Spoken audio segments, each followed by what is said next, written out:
northwest sky tore open at midnight. Wind screamed like the heavens ripping their own seams. The cattle shed came down in pieces, not all at once. That was the cruelest part. One board. Two, a whole section of roof folded backward like a page no one wanted to finish reading. A figure stood in the mud at first light, tall, shoulders filling the doorway the way most men fill a chair, counting the wreckage the way her father once counted cattle. She did not cry, she rolled her sleeves. The storm had passed, but across the Kansas Valley a name was being whispered in town. An old scar on a forearm, a folded paper smelling of gunpowder and lies. Hoofbeats rose from the direction of the settlement. Fast, unfriendly. The woman turned from the ruined shed, looked toward the road. 3 minutes until full dawn. The barn came down in pieces. Not all at once. That was the cruelest part. Ingrid Solberg stood in the mud at first light and counted the damage the way her father used to count cattle. One board torn loose. Two, a whole section of roof folded backward like a page in a book nobody wanted to finish reading. The storm had come from the northwest at midnight, screaming through Elkhorn Valley, with a sound like the sky tearing its own seams. And by the time it passed, the cattle shed her father built with his own hands looked like something that had lost an argument with God. She did not cry. She had promised herself that, back in February, standing over a grave with frost still in the ground. No more crying over wood and nails when she had already cried over a man worth more than all the wood and nails in Kansas. Wood could be replaced, nails could be bought. Henrik Solberg could not. So she rolled her sleeves, because that was what a person did. Because standing still in the mud accomplished nothing except making a person look exactly as helpless as the whole county already believed her to be. Ingrid was 26 years old and stood 6 feet 4 inches in her boots. Her shoulders filled a doorway, the way most men's shoulders filled a chair. She could lift a fallen beam that would take 2 grown men grunting and cursing between them, and she could do it without so much as clearing her throat. She had been told her whole life that this made her a wonder. She had also been told, more quietly, in rooms where people believed she couldn't hear, that it made her a problem. A woman built like a barn door did not get courted. She got stared at.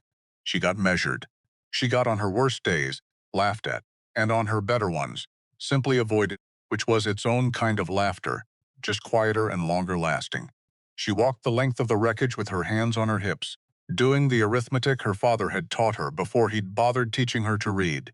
Lumber, nails, tar paper, if the store had any left after the took its share of every roof in the valley. Days of labor she did not have because June meant hay, and hay meant money, and money was the one thing Solberg Farm had less of than it had rain-soaked feed sacks rotting sour in the corner of a ruined shed. 3 cows stood in the near pasture watching her with the mild disinterest of animals who had already forgotten the storm entirely. Ingrid envied them that. She had not forgotten a single storm in her life, not the ones that came down from the sky, and not the ones that walked in on 2 legs, wearing a Sunday coat. 2 nights she had spent listening to boards groan in the dark, unable to sleep, unable to do anything but lie in her father's old bed she had moved into it after the funeral, telling herself it was practical, that her own room caught less morning light for the account work and count each crack and shutter like a rosary she didn't believe in. 3 mornings she had spent at the kitchen table with the ledger open, moving coins from one small stack to another, as though rearranging them might make more of them appear. She could lift the beams herself. That was never the trouble. She could not, however, cut a rafter true, or read the lean of a roofline before it fell on her, or do the dozen quiet, patient things her father had known without needing to think about them at all. Strength was not the same as skill.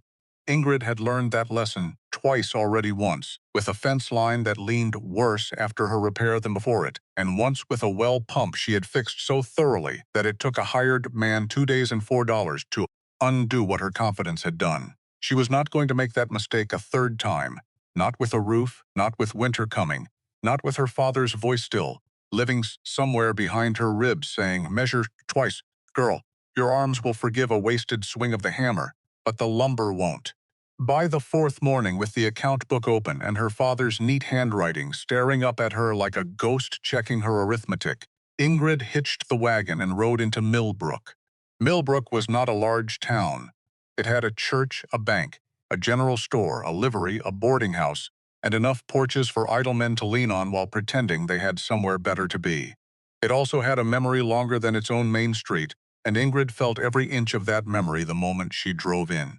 Mrs. Abernathy paused her sweeping, watched, said nothing, which was its own kind of saying something.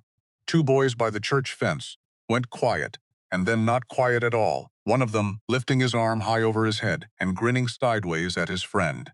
Ingrid did not look at them. She had stopped looking at boys like that years ago. It never stopped the sound from landing anyway, some small cold thing settling behind her ribs each time, quick and familiar as a burr caught in a stocking. She tied the wagon outside the livery and found Otis Fenwick elbow-deep in harness oil, an old man with a face like a saddle left out too many seasons in weather. "Storm get your shed, Miss Solberg?" "Storm got everything worth getting." "Heard that." He wiped his hands on a rag already too black to help. "You needing a man?" "I'm needing a roof. If a man happens to come attached to the roof, I suppose I'll manage him too." Otis almost smiled. Almost. Which, for Otis, counted as a considerable display of feeling. "There's a fellow come through 2 days back. Name of Marsh. Asked around for work. Fixed old Whitfield's fence line in an afternoon without being told twice how it ought to sit. Good hands. Quiet mouth. Where's he staying?" "Don't rightly stay anywhere. That's the trouble with him." Otis set the harness down and looked at her with something that might, on another man, have passed for concern. "He don't linger, Miss Solberg. Fixes what's broke and moves on before the thanks wears off. But while he's there, he works honest. That's more than I can say for half the men left standing in this county, and Lord knows the war's thinned that half worse than most. Where do I find him? Try the church steps. He took the shade there this morning like it belonged to him, and nobody's had the nerve to tell him different." She thanked Otis and turned the wagon down Main Street, past the general store, past the bank, with its new gold lettering, freshly painted on the window, Crane and Whitmore. Millbrook passed the two boys who had gone quiet again the moment they caught her looking their way, as though quiet might make them invisible instead of the other way around, and past the old dance hall, standing empty now, its doors chained since the war had taken most of the young men who used to fill it, and taken before that whatever softness Ingrid had once allowed herself to feel toward crowded rooms. She did not slow down passing it. She never did. But her hands tightened on the reins anyway, an old habit her body refused to unlearn no matter how many years she gave it to try.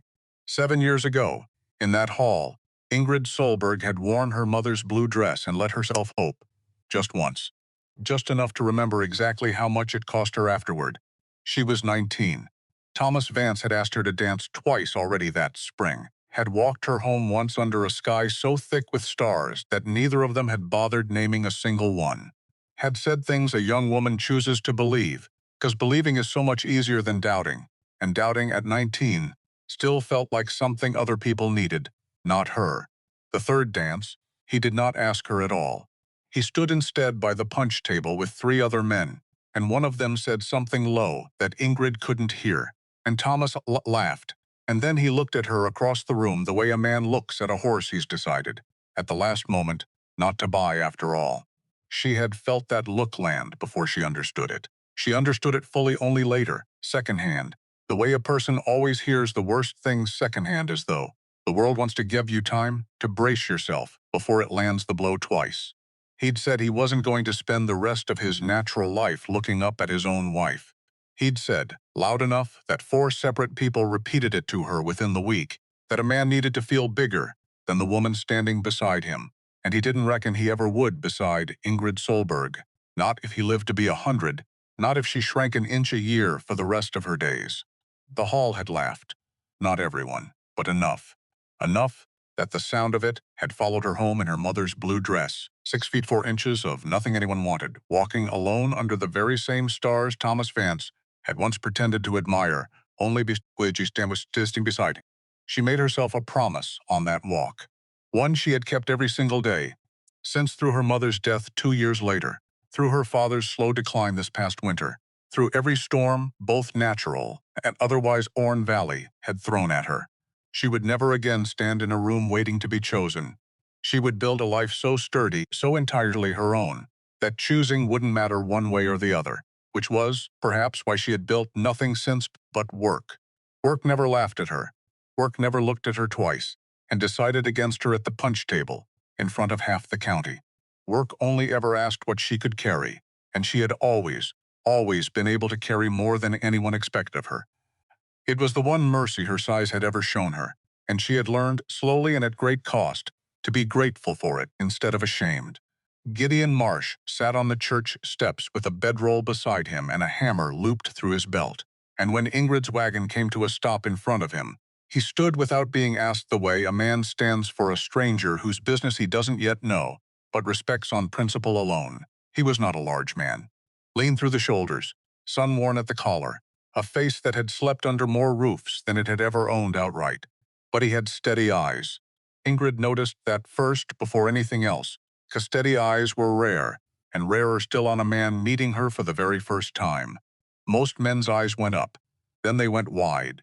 Then they did the small, involuntary arithmetic of her height against their own, and came away somehow smaller for the doing of it, whether they meant to or not, whether they even knew they'd done it at all. Gideon's eyes went to her face, stayed there, didn't flinch, didn't measure, didn't perform any of the small, thoughtless cruelties she'd watched 1,000 strangers commit without ever once realizing they'd committed anything. "You Miss Solberg?" "I am. Otis said you might need work done. Storm took half my cattle shed roof clean off. Rafters cracked near the join. Corners sitting in standing water that isn't going anywhere on its own. I need it whole before the next rain, and I can't promise the weather'll wait on my convenience. Weather rarely does." He picked up his bedroll, unhurried. "I can look at it, if you're willing to drive me out." "I'm willing." She paused, because some old habit in her, some tired and well-worn habit, made her add the next part before she could think better of it. "I should tell you, plain Mr. Marsh. I do most of the heavy lifting on this farm myself. I don't need a man to do it for me. I need a man who knows how a roof ought to sit once it's up." Something moved across Gideon's face. Not surprise, exactly. Something closer to relief, quick and unguarded, before he tucked it away again. "Good," he said. "I've known plenty of roofs in my time, Miss Solberg. Never once needed a single one of them to feel small beside me." Ingrid looked at him a moment too long, because she hadn't expected that. She had braced, without quite realizing she was bracing, for something else entirely, some polite confusion, some careful joke made at just enough of a slant that she could pretend not to have heard it. And instead he had said, plain as weather, the one sentence nobody in Millbrook had thought to say to her in 7 years. "Climb up then," she said, before her voice could do something foolish with the moment. "It's a 4-mile drive, and the road's worse than the storm that ruined it." The ride out to Solberg Farm passed mostly in silence, and Ingrid found, to her mild surprise, that she didn't mind it. Gideon sat with his hat low and his hands loose on his knees, watching the fields roll by the way a man watches something he doesn't expect to see twice. "You from around here?" she asked, because the silence had stretched long enough that saying nothing at all had begun to feel like its own kind of statement. "No, ma'am. Where from, then?" "South, mostly. Missouri before that. Family there?" A pause. "Small." She almost missed it entirely. "Some," he said, and the word closed like a door being pulled gently but firmly to, and Ingrid understood without needing to be told twice, not to push it open again just yet. She let it be. She had her own locked rooms in her own chest. She recognized the shape of another person's locked doors from a considerable distance, having spent 7 years learning the shape of her own. They crested the rise where the farm came into full view, 46 tired acres spread below them, the ruined shed sitting in the middle of it, like a wound that hadn't yet learned to scab over. Gideon studied it the way a doctor studies, a patient he's already decided he can save. Not with pity, with plain, practical attention. Rafters cracked near the join, he said, before they'd even reached the yard, before he'd so much as set foot on the property. "You'll want it sistered, not replaced entire, unless you're set on spending money you don't have." "I'm not set on spending money I don't have." "That'll help a great deal." Ingrid almost laughed. She caught it before it escaped, but only just. They stood beneath the torn roof an hour later, sunlight pouring through the gap where the storm had peeled the world open like an envelope, and Gideon took off his hat, scratched briefly at his temple, and studied the damage with the kind of patience Ingrid had only ever seen before in her father. 10 days for the worst of it, he said finally. 2 weeks if you want it ready proper for winter. And wages, he named a figure. Ingrid frowned. "That's not enough." "It is if there's meals with it." "There will be. Meals, and a place to sleep. The barn loft's dry." "That'll do." "You didn't ask what kind of meals." I've eaten beans out of a dented cup beside a rail ditch, Miss Solberg. I don't expect to be hard to please after that particular education. She should not have found that funny. She did anyway, a small, rough laugh rising out of her before she could think to stop it, surprising her so completely that she turned toward the shed to hide it under the pretense of studying the roofline. Gideon noticed. She felt him notice, the way a person feels weather changing before the first drop falls. He didn't make a thing of it, and that more than the wages, more than the steady eyes, more than anything else that had happened in the last hour, was what made her decide she could trust this stranger with a hammer and her father's good lumber. I pay Saturdays, she said. Half each week till the work's done, that suits. And I don't need a man telling me how to run my farm, Mr. Marsh. He turned to look at her fully then, and there was no insult anywhere in his face, only a quiet, careful weighing of what her words carried underneath them. No, ma'am, he said. I expect if you needed that kind of telling, this place would have folded long before I ever got here. Ingrid had braced for a fight. Praise, delivered that plain and unhurried, was a great deal harder to answer. She looked away toward the shed and said the only thing she could think to say in the moment. You can start today, then. By noon, he had traded his coat for rolled sleeves and climbed onto the shed roof with a rope, a hammer, and a crowbar. And Ingrid found herself standing below far longer than any task strictly required, watching the careful way he tested each board before trusting his full weight to it. She told herself she was only making sure he didn't fall through and cost her a doctor's bill she couldn't afford. She told herself that for the better part of the afternoon, in fact, because it was easier than admitting the truth of it, which was that she liked watching a man work, who never once glanced down at her, like she was something requiring management. The farm sounded different that afternoon than it had sounded in months. For months it had sounded like things quietly failing wind through loose boards, rain finding new paths into old pails, her own boots crossing an empty yard alone before sunrise because there was no longer anyone left to share the crossing with. Now there was hammering. Measured, patient, a sound that seemed, strike by strike, to tell the whole place it hadn't been abandoned after all. Near sundown, she came out with a lantern and found him still on the roof, kneeling beside the cracked rafter, working by the last thin ribbon of daylight. You planning to work blind? She called up. Planning to stop once I couldn't see. You passed that point 10 minutes ago. Did I? You did. He climbed down without argument, and something in her chest loosened at that. Some small, tight thing she hadn't known was tight until it wasn't anymore. Many men, she had learned, made stubbornness into a kind of performance for her particular benefit, as though refusing to yield to a woman her size was some private point of pride they needed her to witness. Gideon seemed to keep whatever stubbornness he owned, tucked carefully away for when it was actually useful, and nowhere else. At the pump he washed the roof dust from his hands and forearms, and Ingrid noticed, without quite meaning to, the pale straight scar running along his forearm, old, clean. Not from violence. She guessed at the time work left marks like that, plenty of them, on plenty of men. But something the careful, almost unconscious way he angled his arm just slightly away from her line of sight made her wonder, faintly, and only for a moment, whether she'd guessed wrong. She said nothing.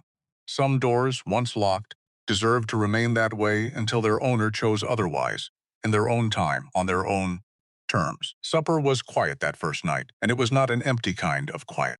Her father's chair sat at the head of the table, pushed in neat, exactly where it had sat in February, waiting for a man who was never come back to check the north fence late and slide into it, still smelling of cold air and cattle. Ingrid had not used that chair since the funeral. She took her usual seat by the stove. Gideon took the one nearest the door, after asking with a single glance, and ate without rushing, thanking her once after the first bite and again when she poured the coffee. Where were you before here? She asked. Before Millbrook? South of Abilene. Doing what? Fence work. Some cattle handling. Fixed a smokehouse door once for a widow who paid me in biscuits and a pair of good wool socks. Were the socks good? Better than the door, if I'm honest. Her mouth twitched at that. He saw it. His own expression eased, just slightly, just for the length of a single breath. Before Abilene, Dodge City. Before that, a ranch near the Cimarron. Before that, he looked into his coffee, turning the cup slowly between his palms. A place I don't recall fondly enough to bother naming. You move a great deal, Mr. Marsh. Yes, ma'am. Because you like it? He was quiet long enough that she began to think he wouldn't answer her at all. Because I'm practiced at it, he said finally, and the sentence settled over the table like dusk arriving early and uninvited. Ingrid did not press. She had her own locked rooms, plenty of them by now, and she knew better than most, in this county, not to rattle another person's, simply because she'd noticed the shape of them from across a supper table. When the meal was done, Gideon carried his plate to the basin, without being asked, and when she tried to protest, he only said, "A meal tastes better if a man doesn't leave all the work of it behind him for someone else's hands," and that, apparently, was the end of the matter, as far as he was concerned. That night, after he'd gone up to the loft and she'd banked the stove low for morning, Ingrid stood alone in her kitchen a long while, one hand resting flat and still on the cool cover of her father's account book, and did not open it. She had a strange, unfamiliar feeling sitting in her chest. Not hope, exactly. Something quieter than hope and far more cautious. Something that felt for the first time since February like the farm might not be a thing, she was only surviving one storm at a time. The second morning, Ingrid rose before dawn to find the shed already half-organized, torn boards sorted by use, good lumber racked on one side, split pieces set aside for kindling on the other, rusted nails pulled clean and collected in an old coffee tin instead of left scattered for a hoof to find. Gideon was not paid to do any of that sorting. He had done it anyway, before breakfast, before she'd even finished her first cup of coffee. "You sleep?" she asked, crossing the yard with the milk pails. "Some. Loft's uncomfortable, if you don't mind my saying. I've been told it's dry, at least." "It's dry. It's also occupied. Something took a claim on my left boot around midnight. What terms did the two of you reach?" "I keep the boot. He keeps whatever crumbs he can find in it, so long as he doesn't take to chewing the leather itself." She should smiled at that either. It was fast becoming a habit she couldn't seem to break, no matter how firmly she scolded herself for it. The chicken house latch had been sticking for 7 years by then, biting her thumb some mornings hard enough to draw blood, and she'd long since stopped expecting anything different from it. On the third evening, she found Gideon crouched beside it with a screwdriver from his own pocket, working the mechanism loose in the fading light. "That is not the cattle shed," she said. Arms cam. "You were hired to fix the cattle shed." "Yes, ma'am. And yet here I am, bothered a good deal by a latch. It has bitten me every morning for 7 years, and I have made my peace with it. That doesn't mean it's right, though, does it?" The latch worked perfectly the very next morning. Opened without biting her thumb.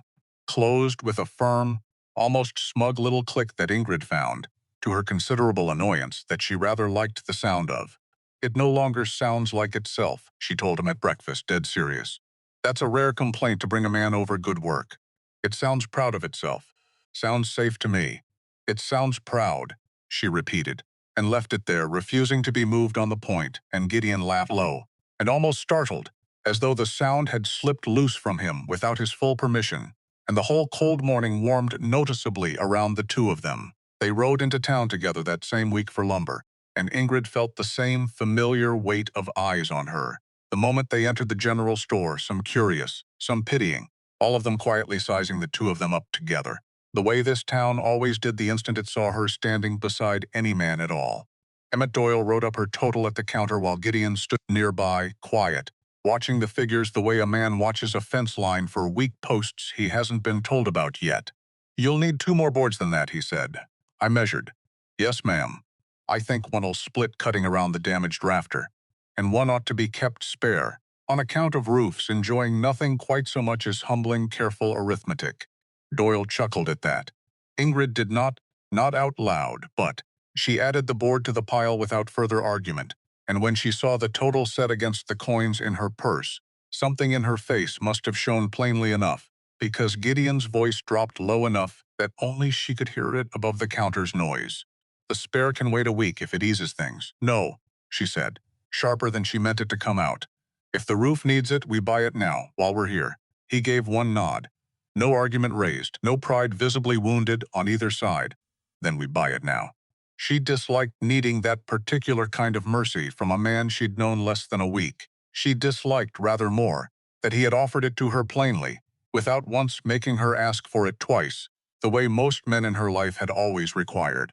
At the bank next door, through the tall front window, she saw a man she didn't yet recognize, well-dressed, unhurried. the kind of stillness that came only from never once in his life having needed to move fast for anything he wanted. He glanced out toward her wagon, toward Gideon, loading the last of the lumber into the bed, and something in his expression, brief and unreadable, made Ingrid's stomach turn without her fully understanding why. "Who's that?" she asked Doyle, nodding once toward the bank window. "Silas Crane. New man running things since old Whitmore's health went bad on him this spring. Been quietly buying up notes all over the county, folks say. Doesn't announce it. Just buys." Ingrid filed that fact away the same careful way she filed away every scrap of information that might one day matter to her ledger. She did not yet know how much it would matter, or how soon. "I have an errand," Gideon said, nodding toward the post office 2 doors down. "Won't take but a minute. I'll wait with the wagon." "You needn't." I said I'll wait. He hesitated a half-second longer than the errand warranted, then went in without further argument. Through the front window, Ingrid watched him take a folded paper from inside his vest and count coins onto the counter with careful, exact fingers, not the fumbling of a man unused to money, but the deliberate care of a man who had counted this same small stack too many times before to ever trust it by accident. The postmaster seemed to know the whole business at a glance. There was a form, a stamp, a brief, practiced exchange. Gideon's face went still in a way Ingrid found she could not read from that distance, though she found herself trying anyway. When he came out, he tucked the receipt into his vest pocket the way a man tucks away something far heavier than paper. "Money order," he said, before she could ask. "Home, every month, like you said. Every month I'm able." She let the wagon roll a little way before she spoke again, watching his hands settle back onto his knees, loose the way they always sat, as though he'd trained them years ago, never to show what the rest of him was carrying. "Your mother. Does she know how far you go without? Some months to send it?" "She knows I go without some. I don't imagine she knows how far." "Why not tell her?" "Because a mother worrying from 400 miles off can't do a thing to fix it, and worry unspent is just another weight on a person who's already carrying plenty." He glanced sideways at her. "I expect you understand that better than most, Miss Solberg. Sitting on a ledger you don't show your neighbors either." She had no ready answer for that, so she said nothing, and let the road fill the silence instead. They had nearly reached the wagon when a voice called out from the shade of the livery porch, familiar in the particular way that certain voices remain familiar for years, after a person has done everything possible to forget them. "Ingrid Solberg, as I live and breathe." Thomas Vance had put on weight since the last time she'd stood close enough to see his face plainly. His coat strained a little at the buttons now, and something in his eyes had gone soft and unfocused in the way of a man who had spent the last several years drinking more than working. He was, she recalled distantly, married now, to a woman 2 counties over, though the marriage was said around town to have soured early and thoroughly. Thomas. She kept her voice even. She had practiced that particular evenness for 7 years, and it no longer cost her anything to use it.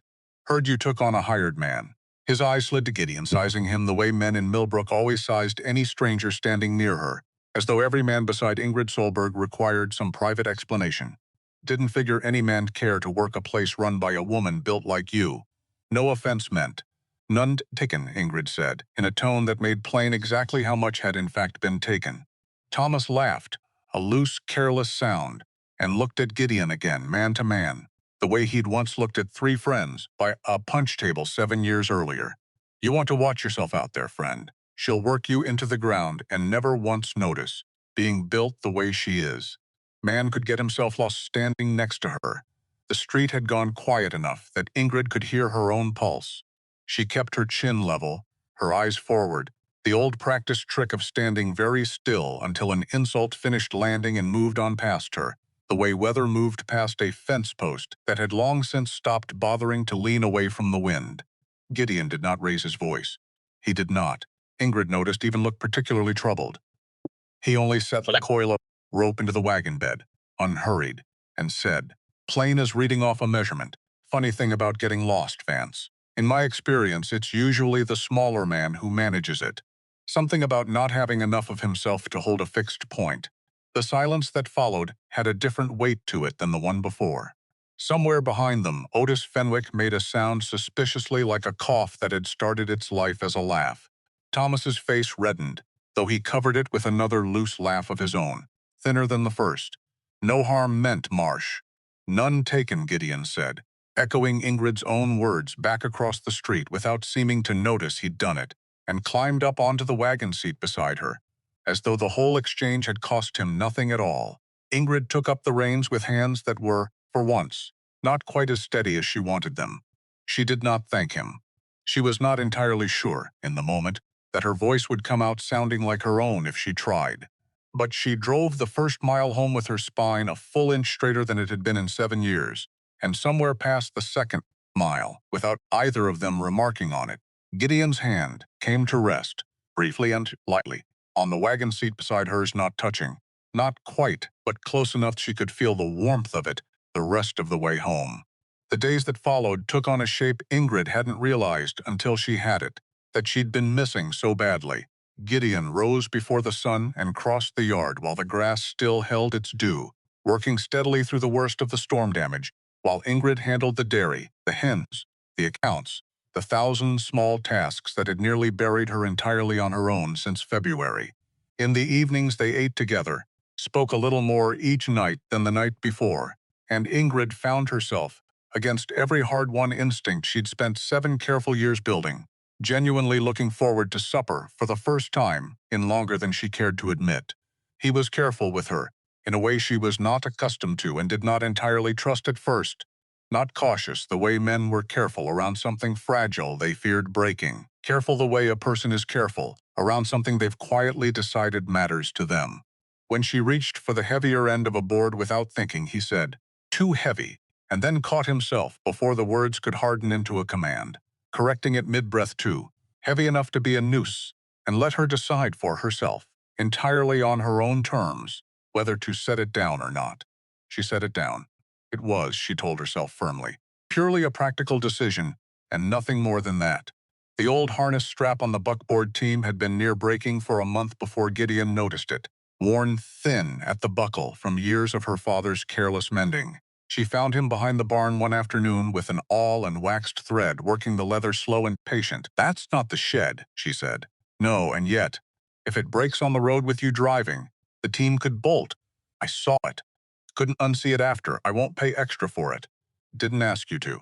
She stood a moment longer than she needed to, watching his hands move sure and unhurried over the leather, and then went back to her own work without another word, because there was nothing left to argue that he hadn't already, quietly, settled on his own terms. The garden wall came next, though nobody asked him to touch that, either a low stone stretch her father had built with his own hands, one lean corner threatening collapse since before the funeral. Gideon rebuilt 6 feet of it on a Sunday afternoon while Ingrid pretended to weed nearby, and when he finally straightened and studied his work, wiping his hands on his trousers, she came to stand and eyed him. "It's crooked," she said, though it wasn't. "It's straighter than it was. Barely. Barely still an improvement, Miss Solberg, in most trades I've practiced." She let herself smile at that one openly, without turning away to hide it, and something in Gideon's face eased at the sight of it. The way a man's shoulders ease once he understands a door he'd been testing has, in fact, been left unlocked the whole while. Supper that evening ran longer than most. Ingrid asked after his sister again, and Gideon's whole face changed at the mention of her, some private warmth surfacing, that he seemed to allow himself only for that one particular subject. "Nora's got more sense than I do," he said. "Wants to teach school someday, if the money ever stretches that far. Writes to say I send money better than I send news.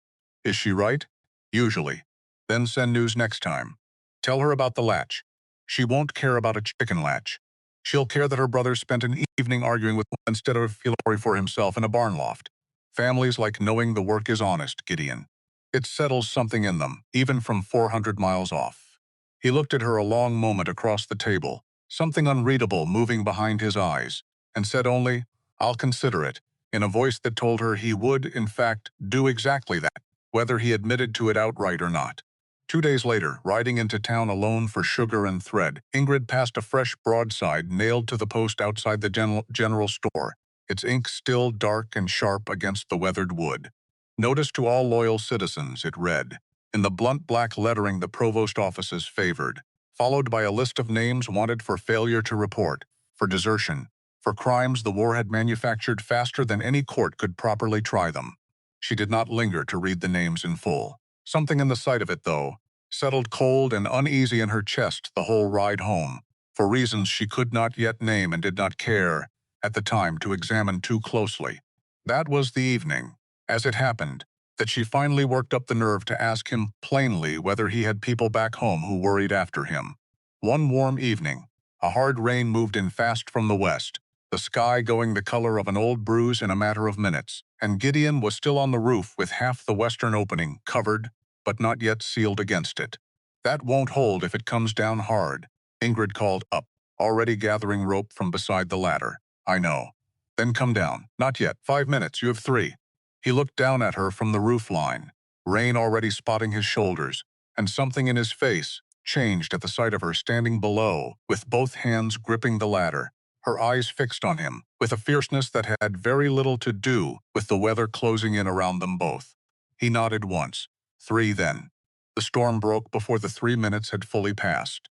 Rain came down in a silver sheet, loud against the new boards and the old shingles both, and Gideon slid down on the ladder with his hammer still gripped tight in one hand. And together, because there was no other way to do it, fast enough they dragged a second length of canvas over the exposed section from below, tying it fast to the side braces, while thunder rolled hard over the flat fields around them.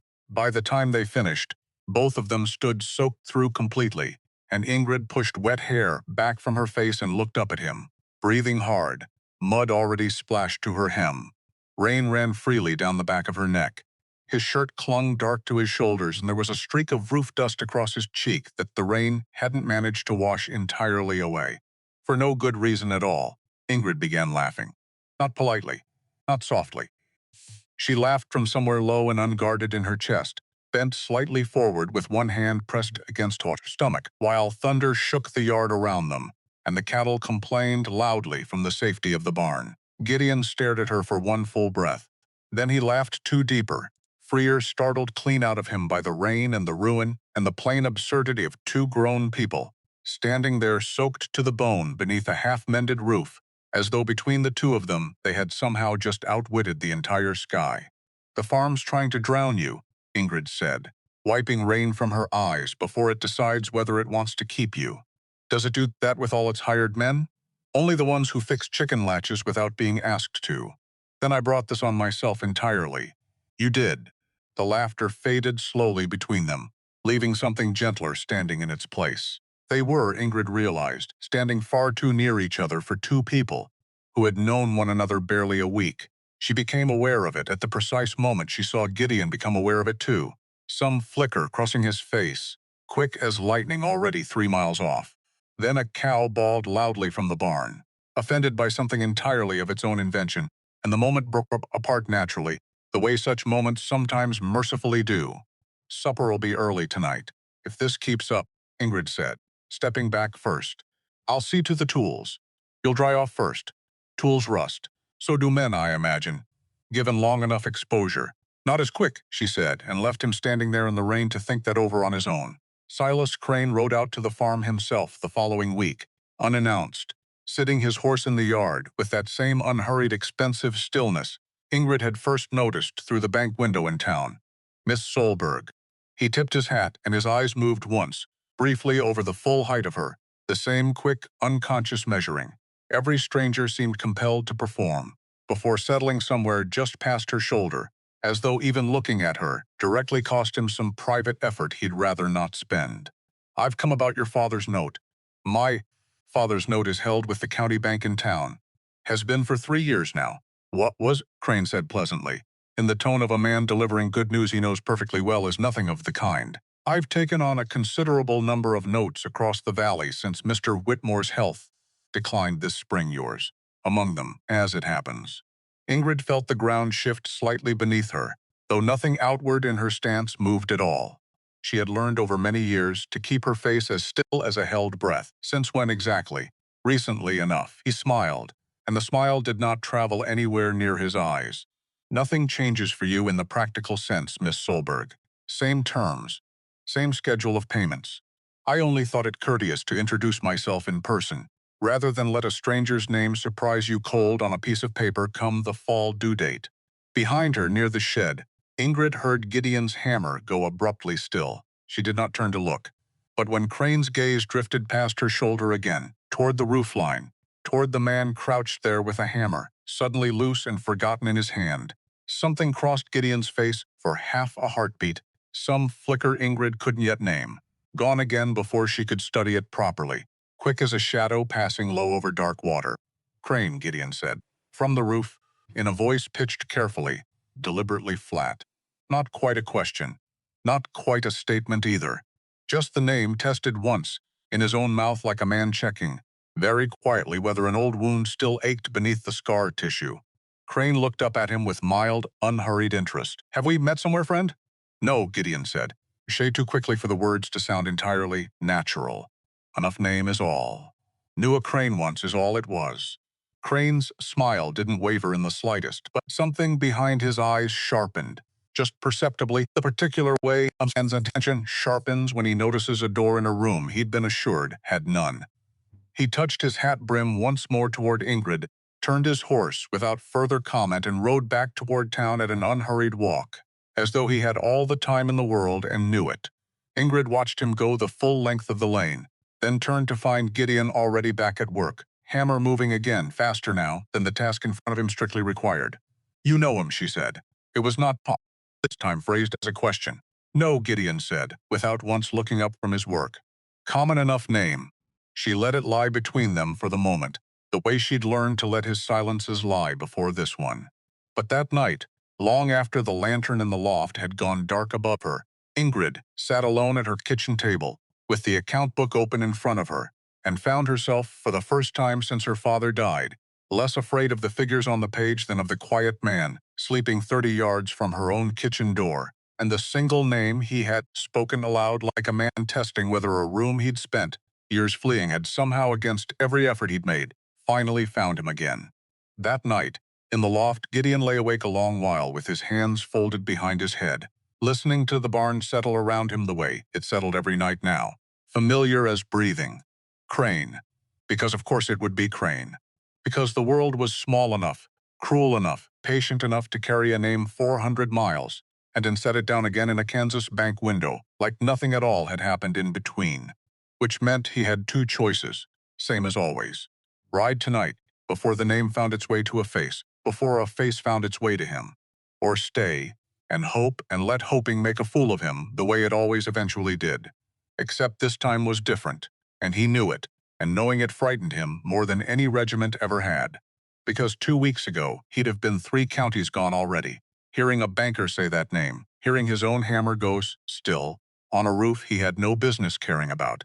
He'd have had his bedroll tied and his mare saddled before the man's horse had even cleared the gate. That was the plan. That had always been the plan. Every place, every time, for 6 years running. Fix what's broken, take the wage. Leave before the leaving costs anything real. So why hadn't he moved? Why was he lying in a stranger's hayloft with a mouse in his boot and a woman's laughter still ringing somewhere behind his run an afternoon in the rain, when every instinct he'd spent 6 years sharpening was screaming at him to run? Until he understood, lying there in the dark, that it wasn't instinct keeping him still. It was her. The way she'd stood below the ladder with both fists on her hips and told him he had 3 minutes. Like his safety mattered to her more than the roof did. The way she hadn't flinched, hadn't measured her, the way every other soul in this county seemed doomed to the moment they looked at her too closely, which was exactly the trouble. Because a man couldn't build a life on staying still for a woman he'd known 2 weeks. Because staying still had gotten him nothing but trouble every single time he'd tried it before, first with the clerk, then with the charge, then with 6 years of looking over one shoulder while the other one carried a bedroll. And yet, he turned onto his side, stared at the beam above him, where if he squinted, he could just make out the pale shape of the initials Ingrid's father had carved there years ago.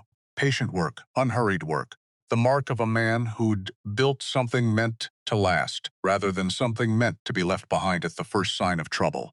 Gideon closed his eyes and made himself a promise he did not entirely trust himself to keep. He would finish the roof. He would take his wages honest, same as always. And if Crane turned out to be nothing a common name, an ugly coincidence, nothing more, he would let himself, just this once, stay a little longer than the job required. He fell asleep before he could talk himself out of it. and did not dream, for the first time in longer than he could rightly remember, of running. The second week brought the rebuilt roof close to whole, and it brought, too, a rhythm to the farm that Ingrid hadn't dared hope for even a month earlier. Gideon fixed things he wasn't hired to fix: the well house door that stuck in wet weather, a hayloft pulley worn thin nearly to the point of snapping. And each time she scolded him lightly for the trouble, and each time he did it again the very next evening regardless. And each time some small, stubborn part of her heart softened another careful degree she refused, entirely on principle, to admit to out loud. On a warm evening near the middle of that second week, they sat together on the porch steps after supper, and Ingrid asked him, careful as reaching a bare hand into a hive, whether he had people back home who worried after him.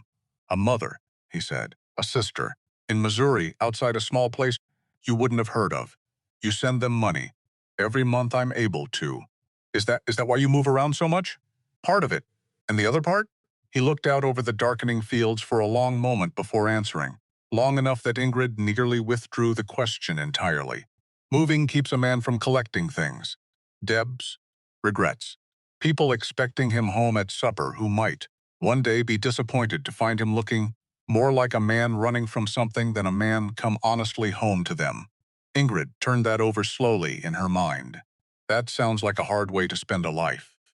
It's the only way I've known how to live it, since the war took my choosing away from me. She went very still at that. You served then? I did.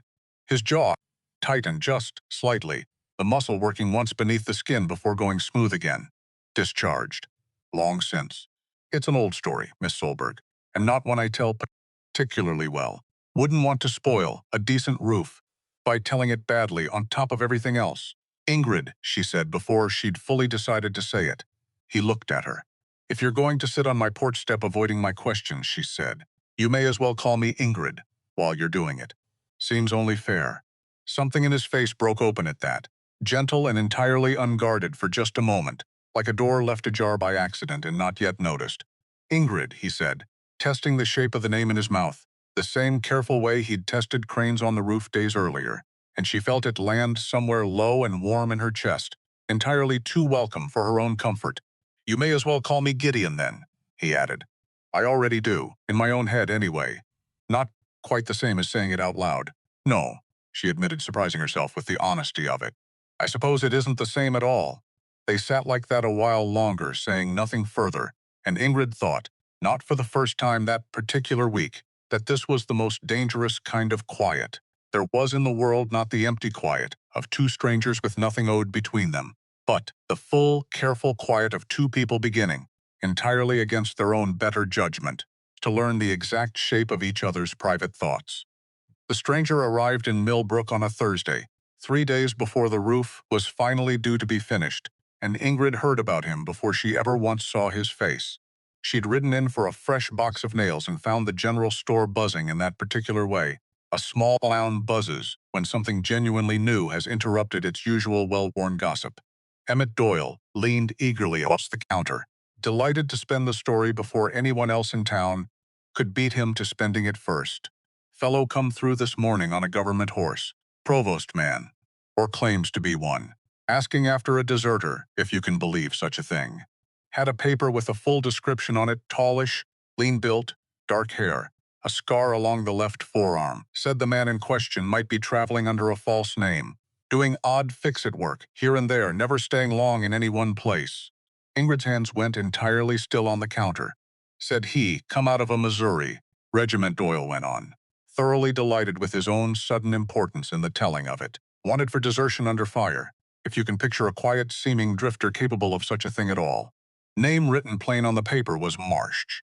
Gideon Marsh.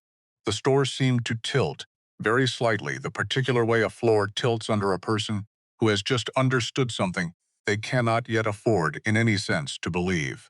Where's this man now, she asked, and was distantly proud of just how steady her own voice managed to come out. Took a room over at the boarding house for a few nights. Says he'll ask around town a spell before he moves on to the next county. Name's Slade. Corwin Slade. Ingrid paid for her nails with hands that did not shake, thanked Doyle for the news in a voice that gave away nothing whatsoever, and walked back out into the ordinary Millbrook afternoon with the pale, straight scar on Gideon's forearm, burning behind her eyes like something she should have understood the very moment she first saw it, and had simply deliberately chosen not to. She drove home slower than usual that day, turning it over the entire way the scar he'd angled carefully away from her sight, without ever once being asked to. The careful, deliberate way, he'd said, Crane's name aloud, like a man testing whether an old door still held its lock.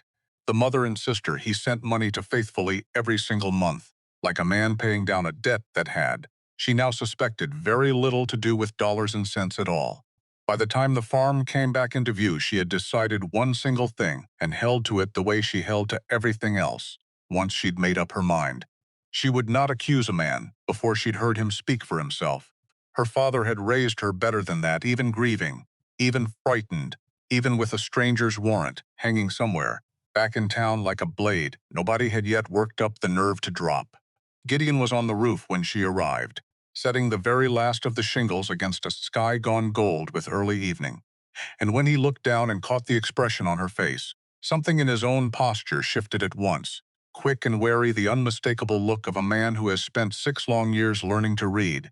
In the space of a single heartbeat, the exact moment a room turns against him. Ingrid? She stood in the yard below him, the wagon still creaking softly behind her, and for a long moment neither one of them said a single word. The hammer in his hand hung motionless, forgotten. The whole evening seemed to hold its breath around the two of them. There's a man in town, she said finally, asking after somebody who sounds a great deal like you, Gideon. Gideon did not move. He did not climb down. He only looked at her from the roof of the shed he had spent 2 full weeks rebuilding with his own 2 hands, board by board, and in his eyes Ingrid saw, plain as the old scar on his arm, 6 years of careful running finally arrive, all at once, at the one door he had, against every hard-learned instinct he owned, allowed himself to stop in front of. His name Slade? Gideon asked quietly, already knowing the answer before she gave it. Yes. Gideon closed his eyes.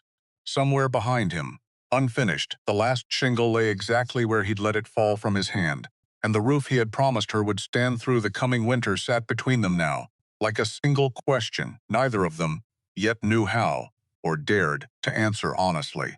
I need you to hear the whole of it, he said at last, his voice low and rough, before you decide anything about me at all. Ingrid looked up at him for a long, careful moment. Rain-scared lumber and gold evening light and 2 weeks of small, unguarded kindnesses standing suddenly in the balance between them. Then come down, she said, and tell me.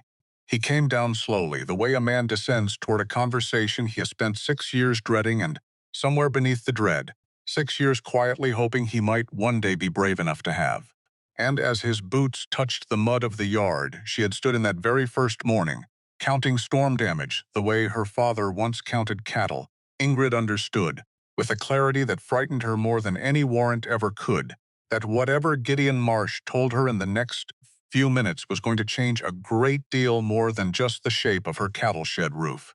They sat at the kitchen table, the lantern turned low between them, and for a long while Gideon only turned his coffee cup slowly in both hands, saying nothing at all, as though the words he needed had to be located somewhere deep and reluctant before they could be brought up into the light. I served under a Missouri regiment, he said finally. 2 years, good years, some of them, or as good as that kind of thing allows. I was never a coward, Ingrid. Whatever that paper says, whatever Slade's been told to believe, I want you to hear that part plain, before anything else. I believe you. He looked up at that, surprised, and something in his face nearly broke apart entirely before he caught it and pulled it back together. You don't know the whole of it yet. I know the man who spent 2 weeks fixing latches he wasn't paid to fix. I'll hear the rest, Gideon. But I already know that much. He nodded slow and pressed on, because a thing started had to be finished now, whatever it cost him. There was a clerk in our regiment, kept the muster rolls, the discharge papers, the pay records. Man had a grudge against me, and I won't waste your evening explaining why, except to say it had to do with grain he was skimming off supply wagons meant for men half-starved in winter camp, and me being the fool who wouldn't look away from it. His jaw worked once, hard, 2 weeks after I reported him to our colonel. My name showed up on a list I never should have been anywhere near. Desertion under fire. Dated a day I was flat in a hospital tent with a fever, which any surgeon on that field could have sworn to. Except the surgeon was sent east on new orders before anyone thought to ask him, and I never learned what became of him after that. And this clerk, Ingrid said slowly, something cold and certain settling into place in her chest, even before he answered. On the roof. Gideon's eyes met hers, steady even now, even with everything laid bare between them. Same name as your banker, Ingrid. I don't know yet if it's the same man, or a brother, or nothing more than an ugly coincidence in a common enough surname. I told myself it was nothing, riding out here 2 weeks ago. I've been telling myself that every day since, right up until this evening. Ingrid opened her mouth to answer him, some steady, practical thing already forming behind her teeth, the kind of sentence her father would have approved of, that they would sort it plainly, that a warrant built on a liar's testimony could be unbuilt the same way, that she had not spent 7 years learning to stand her ground only to watch a good man run from a lie without a fight beside him. She never got the chance to say any of it. Hoofbeats came fast up the lane, too fast for a friendly visit at that hour, and both of them were on their feet before the rider had fully cleared the gate. It was Otis Fenwick, hat gone, breathing hard, his old horse lathered from a ride, pushed well past its comfort. Miss Solberg, he swung down without waiting to catch his breath properly. That provost man. He's been asking round town all evening, real particular this time, and not 2 hours back he asked the way out to your place by name. Said he had reason to believe his man might have found honest work nearby, quiet-like, under a farm roof needing mending. The lantern light seemed to go very still around the three of them. How long, Gideon asked, his voice gone flat and careful, in a way Ingrid hadn't heard from him since the morning they first met on the church steps. Could be tonight. Could be first light. Man didn't strike me as one who dawdles once he's got a scent. Otis looked between the two of them, understanding arriving plain on his weathered face. Thought you'd want the warning before he arrived with it himself. I'm obliged to you, Otis, Ingrid said, and meant it more than the words could carry. The old man touched his hat brim, turned his tired horse back toward the lane, and left the two of them standing in the yard with the lantern between them and the whole dark night suddenly full of a danger that had, until an hour ago, belonged only to some other man's story. Gideon looked at the shed roof rising pale against the darkness, whole now, finished, everything he had built these 2 weeks standing solid behind him. Then he looked at Ingrid, and in his eyes she saw the old habit rising in him again, the 6-year instinct that had carried him Missouri to the Cimarron, to Dodge City, to Abilene, to her own front porch, the instinct that said, run, before the roof you've just finished comes one more thing you have to leave broken behind you. I could saddle up tonight, he said quietly, and be 3 counties gone by the time he gets here. Might be safer for you if I did. A man wanted for desertion found sleeping in your barn isn't a thing that does your name any favors in this county, Ingrid, whatever the truth of it turns out to be. Ingrid thought of the dance hall standing empty and chained on Main Street, thought of 7 years spent building a life sturdy enough that no one's opinion of her could knock it down, thought of a stranger's cruel measuring, and of the one man in Millbrook who had never once performed it in front of her. You fixed my roof, she said. You fixed my latch, and my gate and harness trap. Nobody asked you to touch. I don't run from a man because his enemies are louder than his honesty, Gideon Marsh. I never have, and I'm not fixing to start tonight on my own land over a lie some grain-thieving clerk told 2 years and 400 miles from here. Gideon stared at her a long moment in the lantern light, something raw and unguarded moving openly across his face for the first time since she'd known him. Then what do we do? He asked when he comes. Ingrid looked past him, toward the shed, toward the roof, standing whole and pale against the coming dark, toward everything the two of them had quietly built together in 2 short weeks, that neither one of them until this very hour had dared to call by its rightful name. We stand here, she said, and we tell him the truth, and we let him find out, same as I did, that neither one of us scares as easy as folks around here tend to assume. Somewhere out past the dark fields, an owl called once low, and the shed roof held silent and solid above them both. And Ingrid Solberg understood, standing there in the mud where the storm had first brought this man to her door, that whatever came riding up that lane before morning, she would not be facing it alone. Slade came at dawn, not at night. Ingrid had braced for night, had sat up with Gideon at the kitchen table until the lantern burned low and her eyes burned lower, both of them listening for hoofbeats that never came. So when they finally did come, gray light just starting to climb over the eastern cottonwoods, the sound of them felt almost like a mercy, The waiting at least was over. Corwin Slade rode into the yard alone, which surprised her. No deputies, no chains. Just a lean, sun-cured man on a government horse, a badge pinned crooked to a coat that had seen better winters, and a folded paper tucked into his saddlebag, like a thing he'd rather not have to unfold. He didn't dismount right away. He looked at the shed first, the roof, whole and pale, in the early light. Then he looked at Gideon, standing in the yard with his sleeves already rolled for morning chores, and something in his weathered face did a slow, careful kind of arithmetic that had nothing to do with height or size at all. Gideon Marsh. That's me. Got a paper here, says otherwise. Says you're wanted. I know what the paper says. Slade swung down, unhurried. A man who'd done this exact conversation more times than he cared to count, and had learned somewhere along the way that speed rarely helped either party involved. Mind telling me your side of it, then, before I decide what comes next? Ingrid's mind raced ahead of her own good sense, the way it always did in the worst moments. Because if Slade decided wrong right here in her own yard, it was over before it started. Except it couldn't be over. Because Gideon hadn't run 6 years for nothing, and she hadn't spent 2 weeks watching him fix things. Nobody paid him to fix, just to lose him to a stranger's paper before breakfast, until she made herself breathe, made herself stand still, made herself trust for once in her guarded life that the truth spoken plain might actually be enough. Because that was the thing about Slade, Ingrid would come to understand. He wasn't cruel. He wasn't kind either. He was something, rarer and in its own way more dangerous. He was patient. Gideon told it plain. The regiment, the clerk skimming grain, the report he'd filed, the fever that had him flat in a hospital tent the very day the muster roll claimed he'd deserted under fire. Slade listened without interrupting, arms crossed, and when Gideon finished, the silence stretched long enough that Ingrid found her own hands curling into fists at her sides.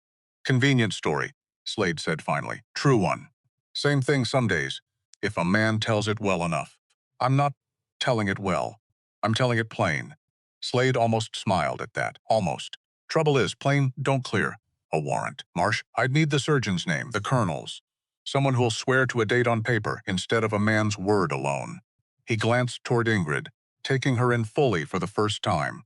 The height of her, the steadiness of her stance. You vouching for him, ma'am? I am. Known him how long? Long enough to know a hammer from a lie, Mr. Slade. He's neither one of the things that paper says he is. Something shifted behind Slade's eyes at that brief and unreadable. He looked back at Gideon. I'll give you 2 weeks. Get me names. Get me a surgeon, a colonel, anybody who'll swear to that fever on paper. I find you gone before then, I'll assume the paper was right after all, and I'll bring men next time, instead of coming alone to be neighborly about it. And if I find the proof, then I'd tear this up myself and buy you a drink for the trouble of it. Slade swung back up onto his horse. 2 weeks, Marsh, don't make me regret being decent about the thing. He rode out the way he'd come, unhurried, and Ingrid stood beside Gideon in the yard until the sound of hooves faded entirely into the ordinary morning noise of hens and cattle, and only then did she let herself breathe the way she'd been forgetting to for the better part of an hour. Because 2 weeks sounded like mercy when a man said it's sitting a horse in your own yard. It sounded like something else entirely once he'd ridden off and left the number behind to do its work alone. 14 days, which was nothing, which was also, somehow, an eternity, depending on which hour of the day a person happened to be counting it from. Until Ingrid caught herself doing exactly what she'd scolded Gideon for doing all along, standing still, staring east, letting a number chase its own tail behind her ribs, instead of doing a single useful thing with her hands. 2 weeks, she said. Then we'd best not waste the first morning of it standing here. They started with the name. Because a name was a thread, and threads, pulled carefully, unraveled things. Gideon sat at the kitchen table that same afternoon and wrote 3 letters, one to his mother, one to a surgeon he could only half remember the address of, one to a colonel he wasn't certain still drew breath. Ingrid watched him seal each one with a wax stub melted over the stove and thought, not for the first time, how strange it was that a man's whole future could be folded down to the size of an envelope and handed to a stranger on a horse. Tell me about the clerk, she said, once the letters were done. Not much to tell. Kept the rolls. Kept the pay records. Had a way of smiling at a man right before he ruined him. Name? Gideon was quiet a moment. Crane, he said finally. the word coming out of him slow and reluctant, like a splinter worked free after too long left in. Ezra Crane. Ingrid went very still. Silas has a brother, she said. Not a question. I didn't know that when I took this job, Ingrid. I swear it to you plain. I saw the name on the bank window and told myself it was nothing. Common name. Common enough that I nearly believed my own lie about it. But you didn't. No, he admitted. I didn't. She sat with that a long moment, turning it the way she turned figures in her ledger, looking for where the numbers failed to balance. If Silas is Ezra's brother, and Silas is calling in every note in this valley while his brother's lie is what's chasing you across 4 states, then it's not a coincidence at all. Gideon finished. It's a net, and we walked right into the middle of it, roof and all. Silas Crane came in person 2 days later, and Ingrid understood. The moment his buggy turned up the lane instead of another rider with another letter, that he had decided the time for paper was over. He did not get down right away. He sat looking at the shed, whole now, roof pale and finished, and something in his expression made plain that he had expected, perhaps, to find the place already crumbling without a man's hands on it. Miss Solberg. He touched his hat, unhurried as ever. I'll be brief. I understand your circumstances have grown complicated. My circumstances are none of your concern beyond the note, Mr. Crane. On the contrary, a bank has every concern in the character of the land it's holding paper against. His eyes drifted once toward the shed, toward Gideon standing silent near the door with his arms crossed. Harboring a wanted man reflects poorly on collateral, Miss Solberg. Makes a banker nervous about his investment. Then perhaps the banker ought to have thought of that before he bought the note out from under a fair arrangement 3 years on running. Crane smiled, thin and unbothered. I'm prepared to offer you a way out of the whole unfortunate business. A fair price for the land fair, given the circumstances paid in full. No foreclosure on your name. No scandal following you into whatever comes next. You keep your dignity. I keep my river frontage. Everyone walks away whole. Everyone except me, Ingrid said, since walking away whole was never on offer the moment you decided my father's farm was worth more to you empty than it ever was with a family living on it. Something flickered behind Crane's eyes, quick and cold. 30 days, Miss Solberg. The offer stands until then. After that, I'm afraid the bank's patience, like my brother's once was, has its limits. He said the word brother lightly, almost carelessly, and watched her face for the reaction it landed, and Ingrid gave him nothing at all to work with, though it cost her a good deal to manage it. Good day, Mr. Crane. He turned the buggy without another word and left the way he'd come, and Ingrid stood in the yard a long while afterward, her hands curled into fists at her sides, before she trusted her own voice enough to speak again. He knows, she said. He knows exactly who you are to him, Gideon. That was never a bank collecting on a debt. That was a man closing a door on his brother's mistake before it ever comes back around to bite either one of them. Then we've less time than I thought to prove it was a lie in the first place. Word traveled to Millbrook faster than Ingrid managed to travel there herself, and by the time she rode in for thread and hinges, she needed less than she needed an excuse to see what the town's face looked like now. It looked mostly hungry. Mrs. Abernathy's sweeping paused longer than usual. 2 women on the church steps leaned their heads together the moment Ingrid's wagon passed, and one of them said not quite quiet enough, something about a woman built too large for God's ordinary plan, finally finding herself a man to match a fugitive, a liar, exactly the sort a giant of a creature like that would end up harboring, since no decent man would ever have stayed of his own free will. Ingrid kept her chin level. She had practiced that particular evenness for 7 years, and it still cost her every single time, far more than she let her face admit. Otis Fenwick at least met her at the livery with none of that hunger in him at all. Heard about the sheriff, he said low, glancing once down the street before he spoke further. Heard about Crane, too, and his brother, though I'll admit I hadn't put the 2 names together myself, till Doyle's boy came running with the gossip of it. Word travels fast in this town. Word's the only crop that never fails out here. Miss Solberg, storm or no storm. He set down the harness he'd been mending. I got a cousin settled out past the Cimarron myself. Ranch hand, mostly, but he knows near every outfit within 2 days' ride of the place. I'll write him tonight if it'd help any. It would help a great deal, Otis. Then consider it done. He hesitated, working the rag between his hands. For what it's worth, ma'am, and I know it ain't worth much against a warrant that Marsh Fellow's the first hired man I ever sent your way that said stayed past the wages owed him. Man like that don't strike me as one who deserted anything in his whole life, except maybe the paddled along in a junit in one place before now. It was, Ingrid thought, riding home with her thread and her hinges and a fresh letter of Otis's promise folded in her apron pocket, the kindest thing anyone in Millbrook had said to her in longer than she cared to count, and she found she had to blink rather hard against the wind the rest of the way home to keep it from costing her anything more than it already had. That night Ingrid could not sleep, and she found she did not particularly want to, because every time she closed her eyes, the numbers came anyway, unbidden, marching across the dark the way they marched across her father's ledger. 30 days. A debt with 4 digits and a farm with maybe half that much worth of stock to sell against it. Until she sat up in the dark and lit the lamp instead, because staring at numbers with her eyes open at least felt like doing something, even if the something amounted to nothing more than rearranging despair into tidier columns. She found Gideon in the barn doorway, near midnight, sitting on an overturned crate with a letter in his hands that wasn't one of his own. "Can't sleep either," she said. "No, what's that?" He held it out. An old letter, worn soft at the folds, the ink gone the color of weak tea. From a man named Amos Whitfield. Served beside me the whole 2 years. Wrote to me once, care of a ranch near the Cimarron. Long after I'd already moved on from there. Never got the chance to answer him proper. Would he remember? The fever. The dates. He was in the tent beside mine. The whole week I was down with it. If any man alive can put his hand on a Bible and swear to where I was that day, it's Amos. Gideon looked up at her, something fragile and hoping moving behind his eyes in the lamplight. Trouble is, I don't rightly know where he's settled since. Letter's 3 years old. Man could be anywhere between here and the Pacific by now. Could be nowhere at all, given what this war's done, to men who once seemed built to outlast it. Then we find him.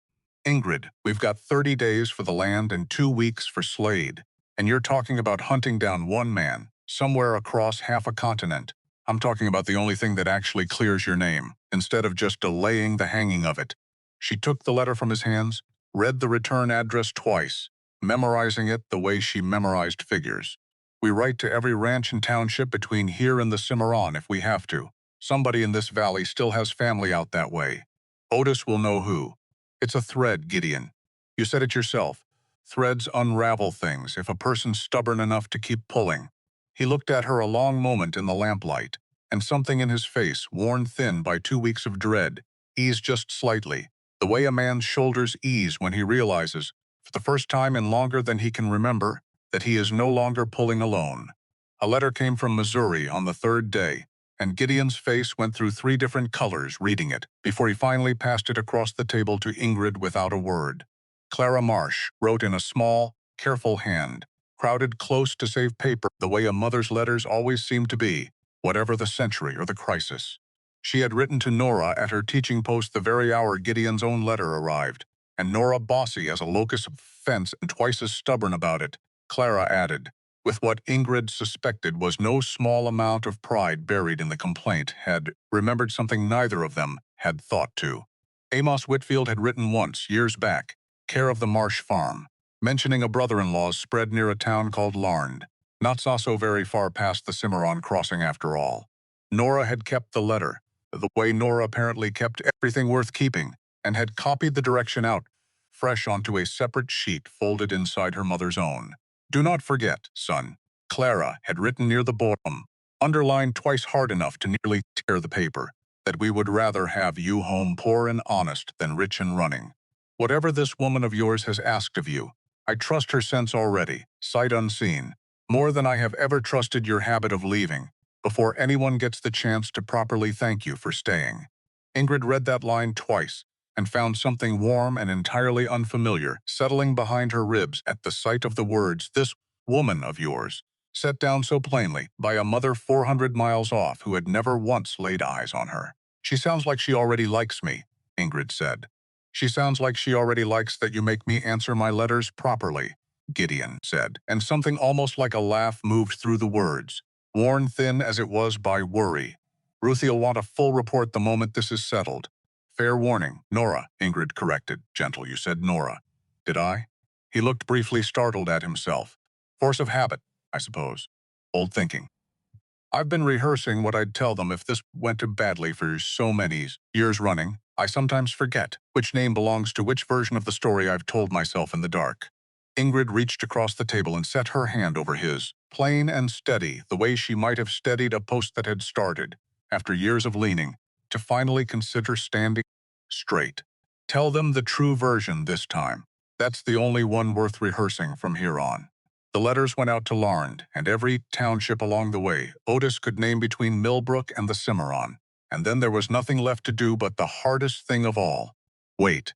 Because waiting, Ingrid discovered, was its own particular kind of labor, harder in some ways than lifting beams or mending fences, since there was no honest sweat to show for it at the end of a day, only the same tight, restless ache behind the ribs that refused to loosen no matter how many chores she buried it under. Gideon worked through it the way he worked through everything, hands busy, mouth quiet, the wellhouse door fixed twice, though it hadn't needed fixing once. The fence line walked so many times he could likely have drawn it blind.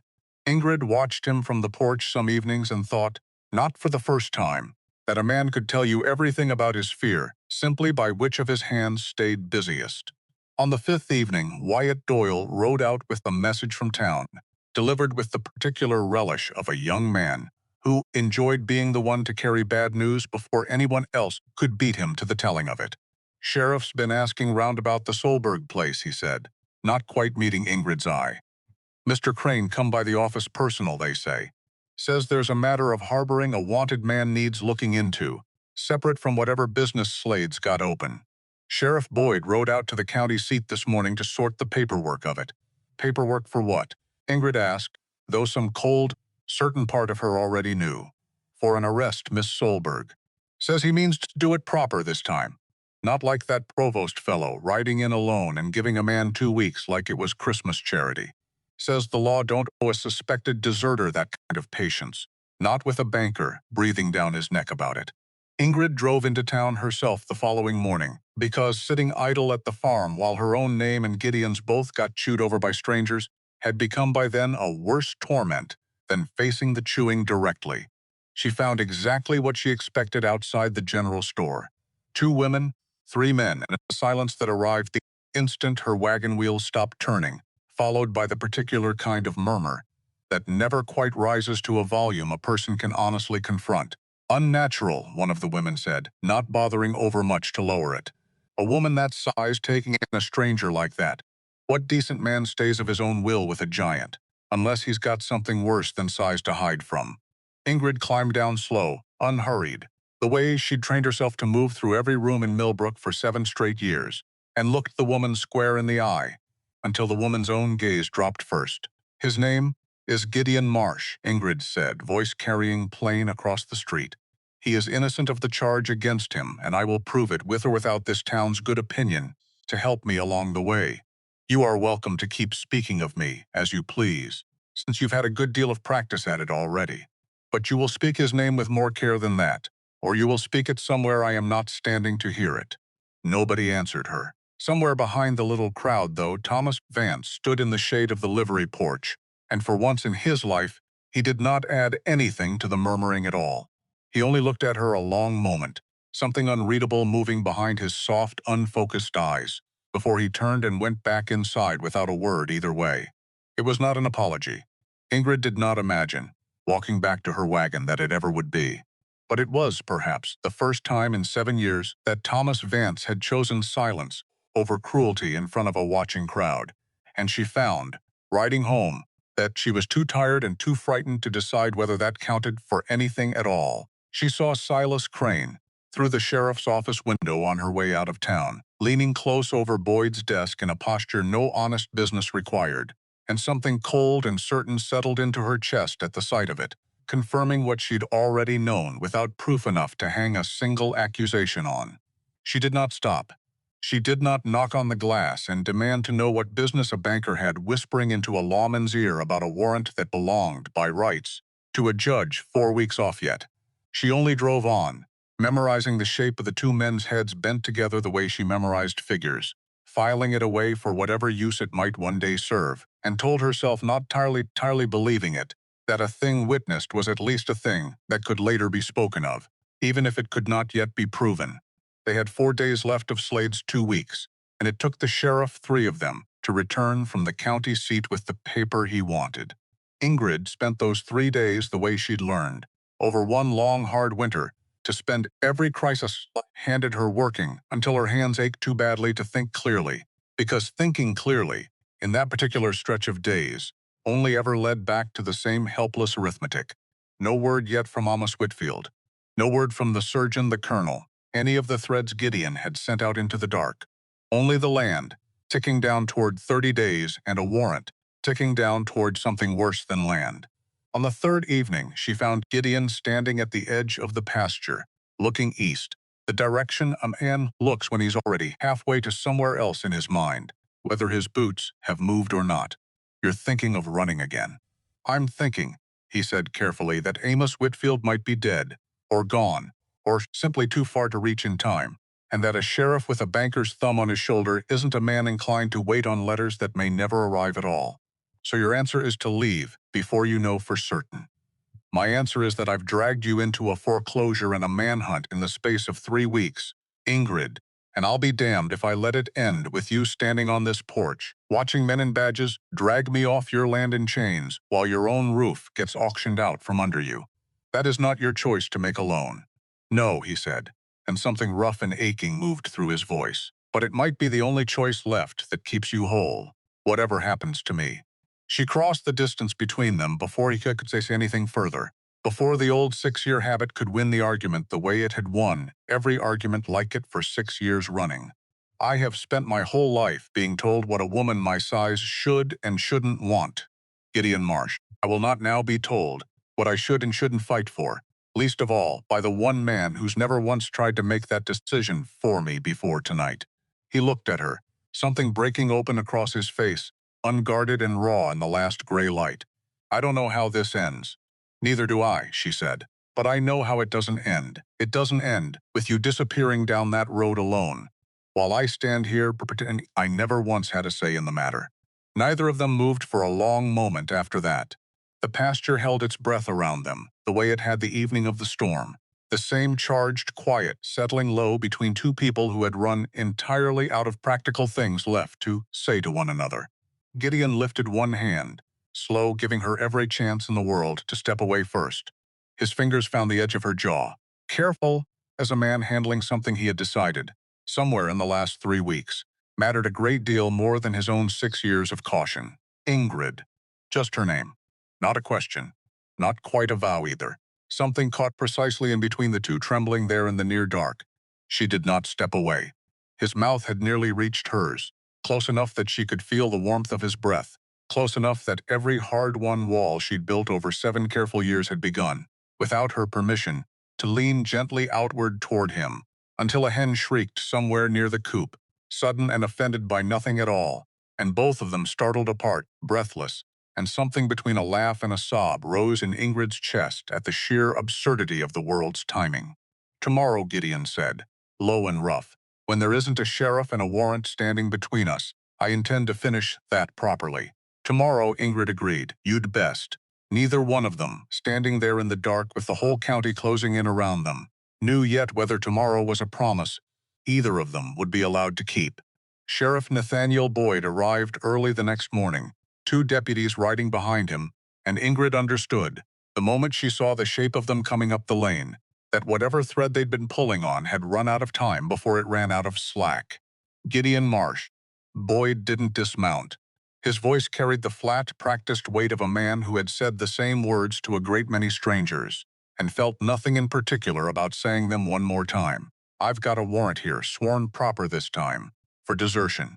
You'll come along peaceable, or you'll come along otherwise. Makes no difference to me which. Gideon stepped forward from the shed, hands open at his sides, and Ingrid felt every muscle in her own body go rigid with the effort of not moving faster than the moment allowed. I'll come peaceable, Gideon said. I've done nothing that needs running from. That's for a judge to decide now, not you nor me. Wait. Ingrid's voice cut across the yard, steadier than she had any right to feel. There are letters out. Witnesses who can swear to the truth of this. Slade himself gave 2 weeks. Slade's authority ends where a proper county warrant begins. Ma'am, and I've got the paper to prove it.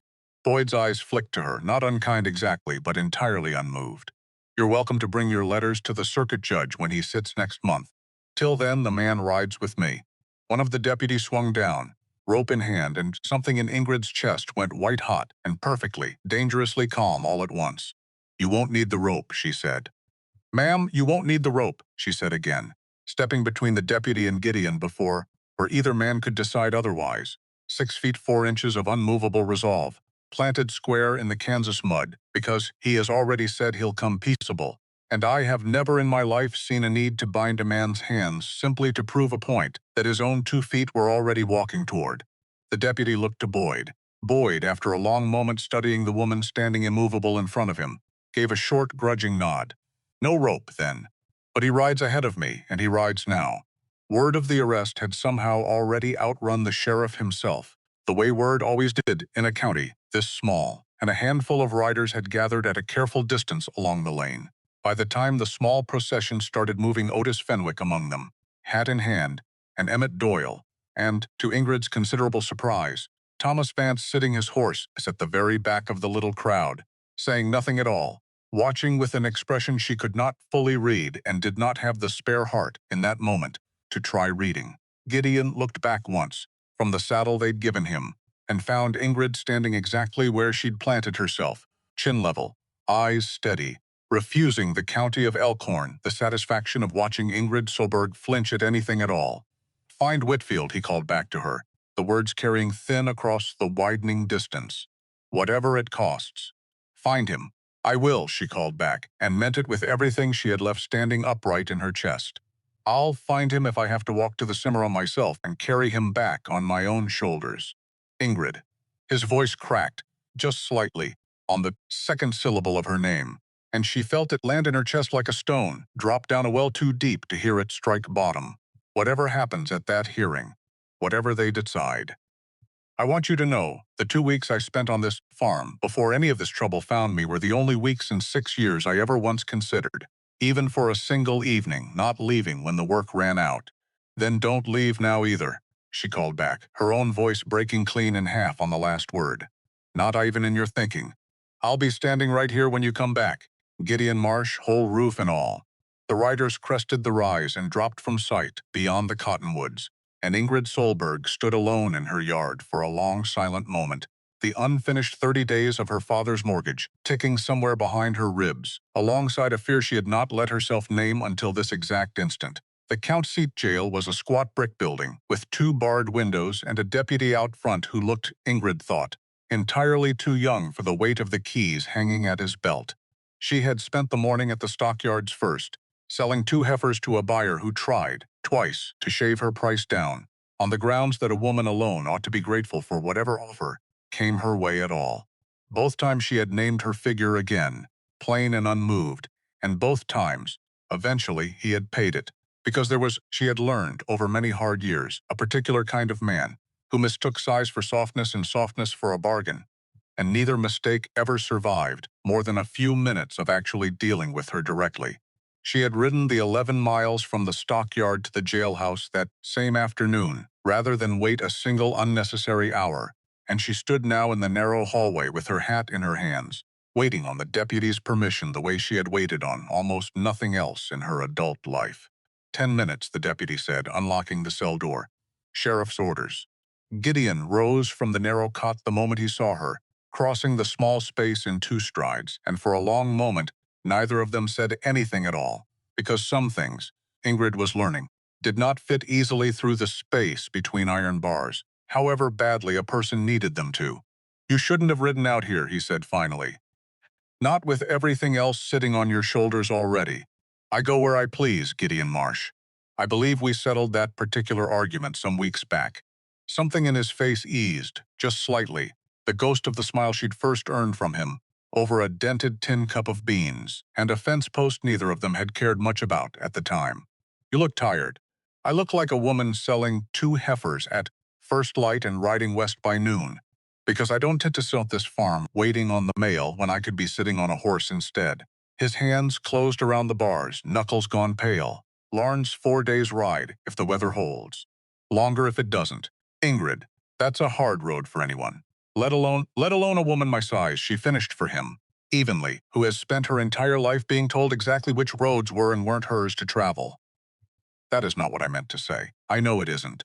Which is precisely why I'm going, and why I'll hear no more argument about it, from a man currently standing on the wrong side of a locked door. She reached through the bars, and he met her hand, with both of his own, careful, as though she were something far more breakable than either of them had ever once believed her to be. I will find Amos Whitfield Gideon, and I will bring him back to that circuit judge myself if I have to carry him the last mile slung over my own shoulders like a sack of feed. I don't doubt you could manage it. I know you don't. That's rather the whole point of you, if you want the plain truth of it. The deputy cleared his throat from the end of the hallway, and Gideon's grip on her hand tightened once, hard, before he made himself let go. Come back safe, he said. Whatever you find out there. Come back to me safe first, and worry about the rest of it after. I intend to do both, Ingrid said, in whichever order the road allows. She rode home in the last of the daylight, with his voice still sitting warm in her chest, despite the cold fear underneath it. And that night, home again, she took down the account book, because there was, as her father had always said, no storm on this earth that arithmetic couldn't at least be pointed at, even the ones that had nothing at all to do with money. She had 4 weeks now instead of 2, a warrant riding toward a county judge instead of a provost's patience. A brother named Ezra Crane somewhere out there whose lie had started all of it, and a man somewhere further still, name of Amos Whitfield, who might be the only living soul left who could unmake that lie for good. Ingrid Solberg opened the ledger, picked up the pencil Gideon had bought her, and began in her father's own steady hand to write down everything she intended to do about it. She wrote through most of the night. Sold heifer. 2, if the buyer at the county seat still paid fair. Enough coin if the herd cooperated and the weather held, to hire a rider who knew the Larned country better than Otis's letters alone could promise. Enough left over, perhaps, to make the trip herself if no rider proved trustworthy enough to send in her place.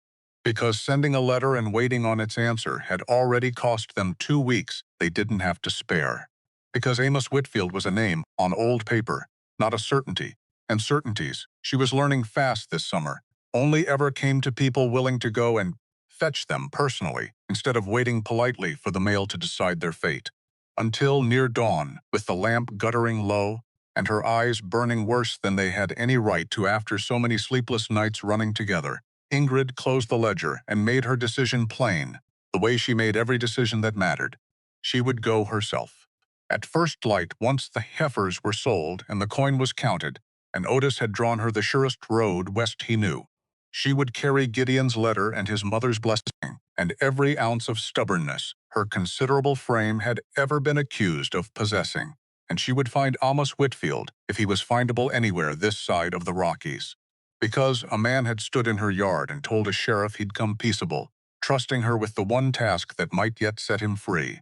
And Ingrid Solberg, 6 feet 4 inches of a woman the whole county had spent 7 years underestimating, did not intend to let that trust go unanswered for one single day, longer than the road itself demanded. Somewhere past the Cimarron, if Nora's memory and Otis's letters proved honest, an old soldier named Amos Whitfield was living a life that had nothing at all to do with Elkhorn County, entirely unaware that a stranger's lie, spoken years ago by a bitter clerk named Ezra Crane, was about to come looking for him across half the state of Kansas. And somewhere closer, in a bank office with newelled lettering on the window, Silas Crane was no doubt sleeping easily that night, believing the matter of Gideon Marsh already as good as settled in his favor. Ingrid blew out the lamp near dawn, packed a single bag with more determination than belongings, and rode west before the sun had fully cleared the cottonwoods, carrying with her a mother's blessing, a soldier's letter, and a promise she intended to keep whatever the road demanded in exchange for it. Larn sat low against the horizon 4 days out from Elkhorn Valley, and Ingrid Solberg rode into it saddle-sore sun-scorched and entirely unwilling to let either fact slow her down. She had slept 3 nights under open sky, once beside a creek that ran too shallow to properly wash in, once in a rancher's barn after paying honest coin for the privilege. She had ridden the last 12 miles with her hat, brim pulled low against a wind that seemed determined out here on the flat, unbroken plain, to test whether a person's resolve could actually be worn down by weather alone. The river crossing on the second day had very nearly ended the whole journey before it properly began. Water's running too high, the ferryman had told her, arms crossed, eyeing her single horse and her single bag with obvious suspicion. Ain't taking a woman alone across in this current. Come back with a husband, or wait 3 days till it drops. I don't have 3 days, then you'll have to make your peace with not having them, ma'am. River don't negotiate, and neither do I. I'm not asking you to negotiate with the river. Ingrid had dismounted, drawn herself up to her full, considerable height, and looked the man square in the eye until he'd found, as most men eventually did, some sudden reason to study his own boots instead. I'm asking you to do the job you charge good money for, same as you'd do it for any man standing here in my place. Any man standing there wouldn't weigh what you weigh, ma'am, begging your pardon for saying it plain. Then charge me double, and let the extra weight be my own concern instead of yours. She'd count the coins into his palm before he could argue further, and something in the flat certainty of the gesture had apparently convinced him faster than any argument could have. He'd taken her across without another word of complaint, and Ingrid had stood the whole crossing, with her hand steady on her horse's bridle, watching the swollen brown water surge past close enough to touch, and had thought, not for the first time in her life, that being underestimated had at least one small mercy folded inside it. A person built like a barn door rarely drowned easy, whatever the current tried to argue otherwise, because every mile behind her was a mile closer to a hearing she could not miss, and every mile ahead was a mile that might, if the road proved kind, hold the one man alive who could unmake a lie 2 years in the telling. Until she stopped believing in kindness at all, somewhere around the second night, and started believing instead in nothing but her own 2 hands and whatever stubbornness had carried her through every other storm this year had thrown at her, which was, she supposed, riding alone under a sky full of more stars than any dance hall had ever offered her, exactly the kind of faith her father would have recognized. Not the kind that waited for rescue, the kind that saddled a horse and went and found the rescue itself. Except faith didn't keep the wind out of a person's collar, or the ache out of legs that had spent 4 days doing work legs weren't built to do alone. So she rode anyway, ache and all, because Gideon had trusted her with the one task that might set him free, and Ingrid Solberg did not intend to let a little honest suffering stand between herself and keeping a promise. The ranch sat 3 miles past town, exactly where Nora's careful handwriting had promised it would, a low-sod house and a good sturdy barn and a man out front mending a wagon wheel, with the same unhurried patience Ingrid had come, over the last month, to recognize in men who had survived things ordinary people never had to survive at all. Looking for Amos Whitfield, she called before she'd even fully reined in. The man straightened, studied her a long moment, the height of her, the dust of 4 hard days riding, the particular weariness that comes from carrying something heavier than saddlebags across half a state. "You've found him," he set down his tools.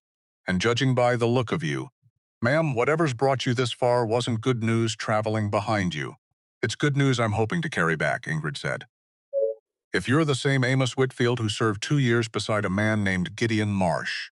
Something moved across the man's weathered face at that name, quick and unguarded, the way a door moves when a wind finally finds the crack it's been searching for. "Gideon Marsh," he said slowly. "Lord above, is he in trouble? Bad trouble? And you may be the only man left alive who can talk him out of it." They sat on Whitfield's porch while his wife brought coffee neither of them had the patience to properly drink, and Ingrid told it plain, start to finish, the way she'd learned to tell things that mattered no more words than the truth required, no fewer either. Whitfield listened with his jaw set hard, and when she finished, he was quiet long enough that Ingrid's stomach had time to knot itself twice over before he finally spoke. "I was in the tent beside him," he said, "the whole week of that fever. Surgeon's name was Prentice. Older man, gray at the temples, kept a ledger of every man who passed through that hospital tent, same as you'd keep accounts on cattle. If that ledger still exists anywhere, it'll have Gideon's name in it, plain as day on the exact date that muster roll claims he deserted under fire. Do you know where to find Prentice now? Dead, I'm sorry to say. Sent east on new orders not long after that fever broke, same as Gideon says. Typhoid took him the following winter, same as it took a good many men who never once saw a battlefield." Whitfield's face darkened further. But I know something better than a dead surgeon's word, ma'am, if you're willing to hear the whole ugly shape of it. I rode 4 days to hear it. Ezra Crane wasn't only skimming grain. Whitfield leaned forward, elbows on his knees. He was falsifying pay records, too, drawing wages for men who'd already mustered out, pocketing the difference himself. I know because I caught him at it once myself, and made the mistake of mentioning it to a lieutenant I trusted. 2 weeks later, my own pay came up short, and a note appeared in my file suggesting insubordination I'd never once committed. Man had a talent for turning honest complaints into other men's crimes. Ingrid sat forward, her pulse picking up despite the exhaustion sitting heavy in every muscle. You have proof of this. I kept my own accounting the whole 2 years, out of habit more than suspicion at first. Every wage I was owed, every wage I was short-dated, noted same as any farmer keeps his ledger. He rose, disappeared it into the sod house, and returned a few minutes later with a small tin box, battered at the corners. Never had cause to use it. Man moves on with his life mostly once the war is behind him, but I kept it anyway. Some habits don't know how to quit a person, even after the reason for them's gone quiet. He handed her the box.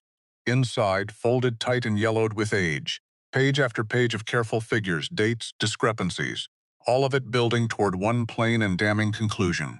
This isn't just proof Gideon's innocent, Ingrid said slowly, turning the pages with hands that had gone, for the first time in days, almost steady. This is proof Ezra Crane built his whole career on other men's stolen wages. That it is, ma'am. Would you swear to it?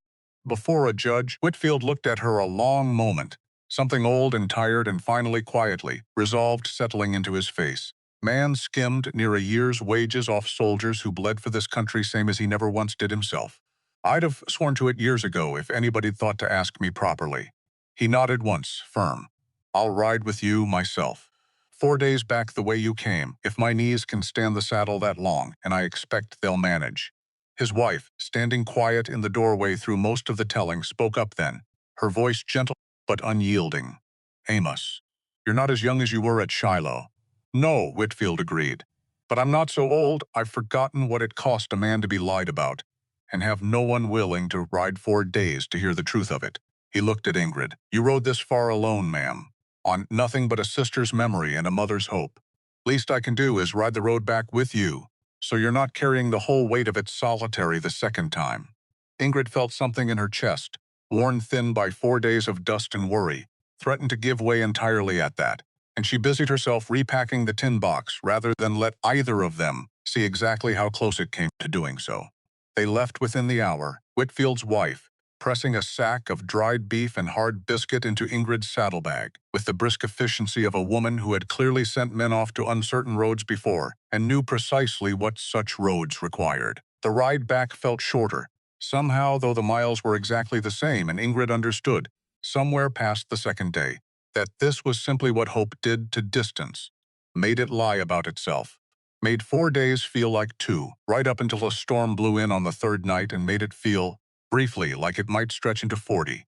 They rode into it anyway, because the hearing was set for the 5th day, and a hearing postponed was a hearing that gave Silas Crane 1 more week to bury whatever paper trail Ingrid's discoveries might yet expose. The storm caught them badly on open ground.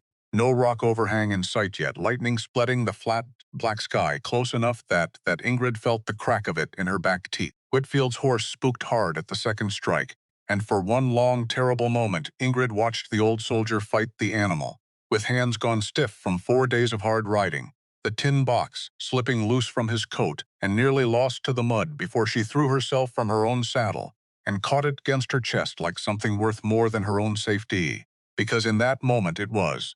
You could have been trampled, Whitfield shouted over the wind once his horse had settled. I wasn't. That an answer or a habit, Miss Solberg? Bit of both, I expect, she called back, and something in the old soldier's laugh, rough and startled out of him by fear and relief together, told her he understood exactly the kind of woman he was riding beside by now. They found the rock overhang an hour later, soaked through, and sat the rest of the storm out with the tin box wrapped in oilcloth against Whitfield's chest, like a man guarding something considerably more precious than paper. You're not what I expected, he told her, once the rain had eased enough to talk over. What did you expect? Didn't rightly know. Gideon's letters never said much about the woman who hired him, only that she didn't flinch at things most folks flinched at. He glanced at her sideways, something like a smile working at the corner of his weathered mouth. Reckon I understand now why that particular detail stuck with him. Ingrid said nothing to that, though something warm moved through her chest despite the cold, rain still dripping off the rock overhang above them, and she found herself, for the first time in 4 hard days, thinking less about ledgers and lies and a good deal more about a jail cell 11 miles from home and the man waiting inside it. They reached the county seat the morning of the hearing, dust-caked and saddle-worn, with barely 2 hours to spare before the circuit judge was due to sit. Ingrid found Gideon through the jailhouse bars one final time before the proceedings began, and the sight of him thinner than she remembered, though it had been less than 2 weeks, a shadow of worry sitting permanent now behind his steady eyes, nearly undid the careful composure she'd carried the whole 300 miles home. "You found him," Gideon said, staring past her at Whitfield standing in the hallway, tin box still clutched tight against his chest. "I told you I would. I never once doubted it. I only doubted whether the road would let you." "The road tried," Ingrid said. "I won the argument." Something broke loose in his face at that. Relief and love and 6 years of guarded caution all arriving at once, too tangled together to separate cleanly. "You look half worn through, Ingrid." "I look like a woman who's earned the right to sit down someplace soft and not move for a week. Once this business is finished properly, I'd carry you there myself if these bars weren't standing so inconveniently in the way of the offer." "You'd try," she said, something almost like laughter cracking through the exhaustion in her voice. "And I'd very likely have to carry you both, given the state you're in after 2 weeks of jailhouse cooking." He laughed at that, low and rough, and for a moment the 6 days of dust and fear, and 300 miles of hard riding seemed to fall away entirely, leaving only the two of them and the iron bars and everything. Neither had quite found the courage to see plainly yet. "Ingrid, save it," she said, though her own voice had gone a good deal rougher than she intended. "Save every word of it, for after the judge has heard what we've carried 300 miles to tell him, I intend to hear the rest properly. Gideon Marsh, someplace that isn't standing on the wrong side of iron bars." The county courthouse held perhaps 30 people that morning, and it felt, to Ingrid, like a great deal more than that the moment Silas Crane walked in and took a seat near the front with the easy confidence of a man who had already decided how the day would end. Judge Harmon Pruitt was an older man, spectacled, unhurried in the particular way of someone who had presided over enough frontier disputes to have grown thoroughly tired of theatrics from either side. He called the matter of the territory versus Gideon Marsh, and the room settled into the kind of silence that made every small sound a boot scraping, a paper rustling land considerably louder than it should have. Sheriff Boyd presented the warrant first, plain and procedural, and Corwin Slade, seated near the back, rose briefly to confirm that his own 2-week inquiry had been overtaken by the county's faster action, though, he added unprompted, that nothing in his own investigation had turned up evidence contradicting the accused's account. A lawyer Ingrid didn't recognize, hired quickly and expensively by the look of his coat, rose from beside Silas Crane before the judge could continue. "Your Honor, I object to the presence of this so-called evidence." He gestured toward the tin box, without so much as glancing at it directly. "A ledger kept privately by one soldier, uncorroborated by any official record, hardly constitutes proof against a properly sworn muster roll." "The muster roll itself is the matter in dispute, Counselor," Judge Pruitt said, mild but unmistakably firm. "I'll hear the evidence before I decide what constitutes proof of anything in this courtroom. Your Honor, my client's banking practices have nothing whatsoever to do with a wartime dispute between enlisted men. Your client's banking practices, Counselor, called a note due 30 days early. The same week his brother's name came up in connection with a warrant riding toward that same client's own front yard. I find that a rather remarkable coincidence, and I intend to hear whether it remains one, once all the facts are properly aired." Judge Pruitt looked past the lawyer entirely, toward the witness table. "Mr. Whitfield, you may proceed." "Then let's hear the accused's account properly," Judge Pruitt said, "and whatever proof stands behind it." Gideon told it plain, same as he'd told Ingrid on that first dreadful night, and when he finished, Judge Pruitt turned his attention to the tin box sitting on the table before Whitfield. "Mr. Whitfield, you served alongside the accused?" 2 years, Your Honor. "Same tent, more nights than either of us could rightly count anymore. And you're prepared to swear the accused was hospitalized with fever On the date this muster roll claims he deserted under fire? I am, Your Honor. On my oath, and on the record I kept myself the whole 2 years, which I believe shows a good deal more than that one date alone. Whitfield opened the box, and for the next quarter hour the courtroom listened as he walked the judge through page after page of careful figures, wages shorted, dates falsified, a pattern too consistent to be anything but deliberate. Ingrid watched Silas Crane's easy confidence begin, slowly and then all at once to crumble at the edges. This concerns a regimental clerk, Judge Pruitt said finally, looking up from the ledger pages, named Ezra Crane. It does, Your Honor. The judge's eyes moved, deliberate and unhurried, toward the front row. Any relation to the gentleman seated there? Silas Crane rose before anyone could answer for him. My brother, Your Honor. Though I fail to see what bearing a wartime grudge has on a legitimate banking matter regarding property in Elkhorn County. The bearing, Mr. Crane, Ingrid said, rising from her own seat before she'd fully decided to speak at all, is that your bank called my note due 30 days early, the same week your brother's lie showed up chasing an innocent man to my farm. I have the letter, Your Honor, and I have 3 years of prior correspondence showing entirely different terms before Mr. Crane's arrival at that bank. The courtroom stirred. Judge Pruitt held up one hand for quiet, though his eyes had sharpened noticeably. You're suggesting collusion, Miss Solberg. I'm suggesting a man who knew his own brother's crimes were about to surface found it considerably more convenient to seize a farm and silence a witness than to let a warrant run its honest course, Your Honor. I watched Mr. Crane himself through the sheriff's office window, not 4 weeks past. That's a serious accusation to make without further proof, Judge Pruitt said, though not unkindly. Silas Crane found his voice again, thinner now than it had been an hour earlier. Your Honor, this is nothing more than a jilted farm woman and a wandering fugitive conspiring to slander a legitimate businessman. I have done nothing but conduct honest banking. Honest, Ingrid repeated, and something in her voice made half the courtroom go very still. You called my note due 30 days early, the same week you learned the man mending my roof had refused to cover for your brother's theft. You offered to buy my father's land at half its worth, dressed up kindly as rescuing my dignity.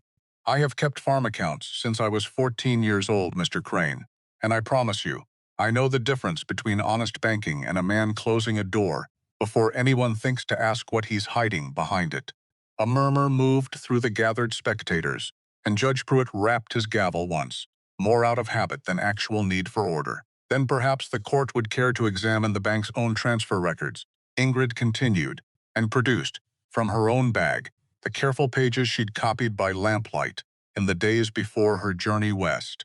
Every note Silas Crane had quietly purchased across the valley in the month since Mr. Whitmore's decline, cross-referenced against dates that lined up with uncomfortable precision against every family in the county who happened to employ, however briefly, a stranger passing through. I am a farmer, Your Honor, not a lawyer. But I have kept my father's accounts since I was 14 years old, and I know a pattern when the numbers show me one plainly enough. Judge Pruitt studied the pages a long moment, his spectacles slipping slightly down his nose, and when he looked up again, his eyes had gone noticeably sharper than they'd been all morning. Mr. Crane, did your bank receive any correspondence from your brother, Ezra Crane, in the past 2 years? Silas Crane's jaw worked once, hard. A few letters. Family matters, nothing more. Might this court examine them? They were personal, Your Honor. I saw no reason to keep. You burned them, Ingrid said quietly, and it was not a question. The silence that followed stretched long enough that Ingrid could hear her own heartbeat, and Silas Crane's silence, more than any answer he might have given, told the whole courtroom everything it needed to know. Sheriff Boyd. I believe the court will require Mr. Silas Crane's presence at a considerably longer hearing than the one we started with this morning. He looked toward Gideon, and something in his expression eased, just slightly, the way a scale settles once the true weight finally lands on it. As for the matter of the territory versus Gideon Marsh, this charge is dismissed on grounds of falsified evidence and testimony sufficient to satisfy this court twice over. Mr. Marsh, you are free to go, with Kurt's apology, for the years this lie has cost you. The courtroom broke into murmurs, and Sheriff Boyd, to his credit, crossed the floor himself to shake Gideon's hand before the deputies had even finished processing what the judge's words meant for the morning's paperwork. Man ought to arrest me too, for not looking harder at that muster roll before I rode out to your farm with chains, Boyd said. Gruff. No hard feelings, I hope, Marsh. None. You did your job. Crane did something far worse with us. As for Ezra Crane, Judge Pruitt added, gathering his papers, this court will be forwarding Mr. Whitfield's ledger, along with a full transcript of today's proceedings, to the War Department directly. A man who steals from soldiers under his own command answers to considerably more than a county circuit judge, and I expect he'll find that reckoning arrives regardless of how far west his brother's money once helped him run from it. Silas Crane sat very still throughout this last exchange, the easy confidence he'd worn into the courtroom that morning entirely gone now, replaced by the particular stillness of a man watching a life's careful arrangements collapse in the space of a single hour. Gideon found Ingrid's hand the moment the gavel fell, and for a long moment neither of them moved from where they stood, letting the noise of the emptying courtroom wash past them entirely unheard. 6 years, he said quietly, just for her. 6 years of a lie chasing me across 4 states, and it took you 4 days and a tin box to unmake the whole of it. It took Amos Whitfield's honesty and your own 6 years of never once actually deserting anybody. I only carried the proof the last few miles. You carried considerably more than that, Ingrid, and we both know it.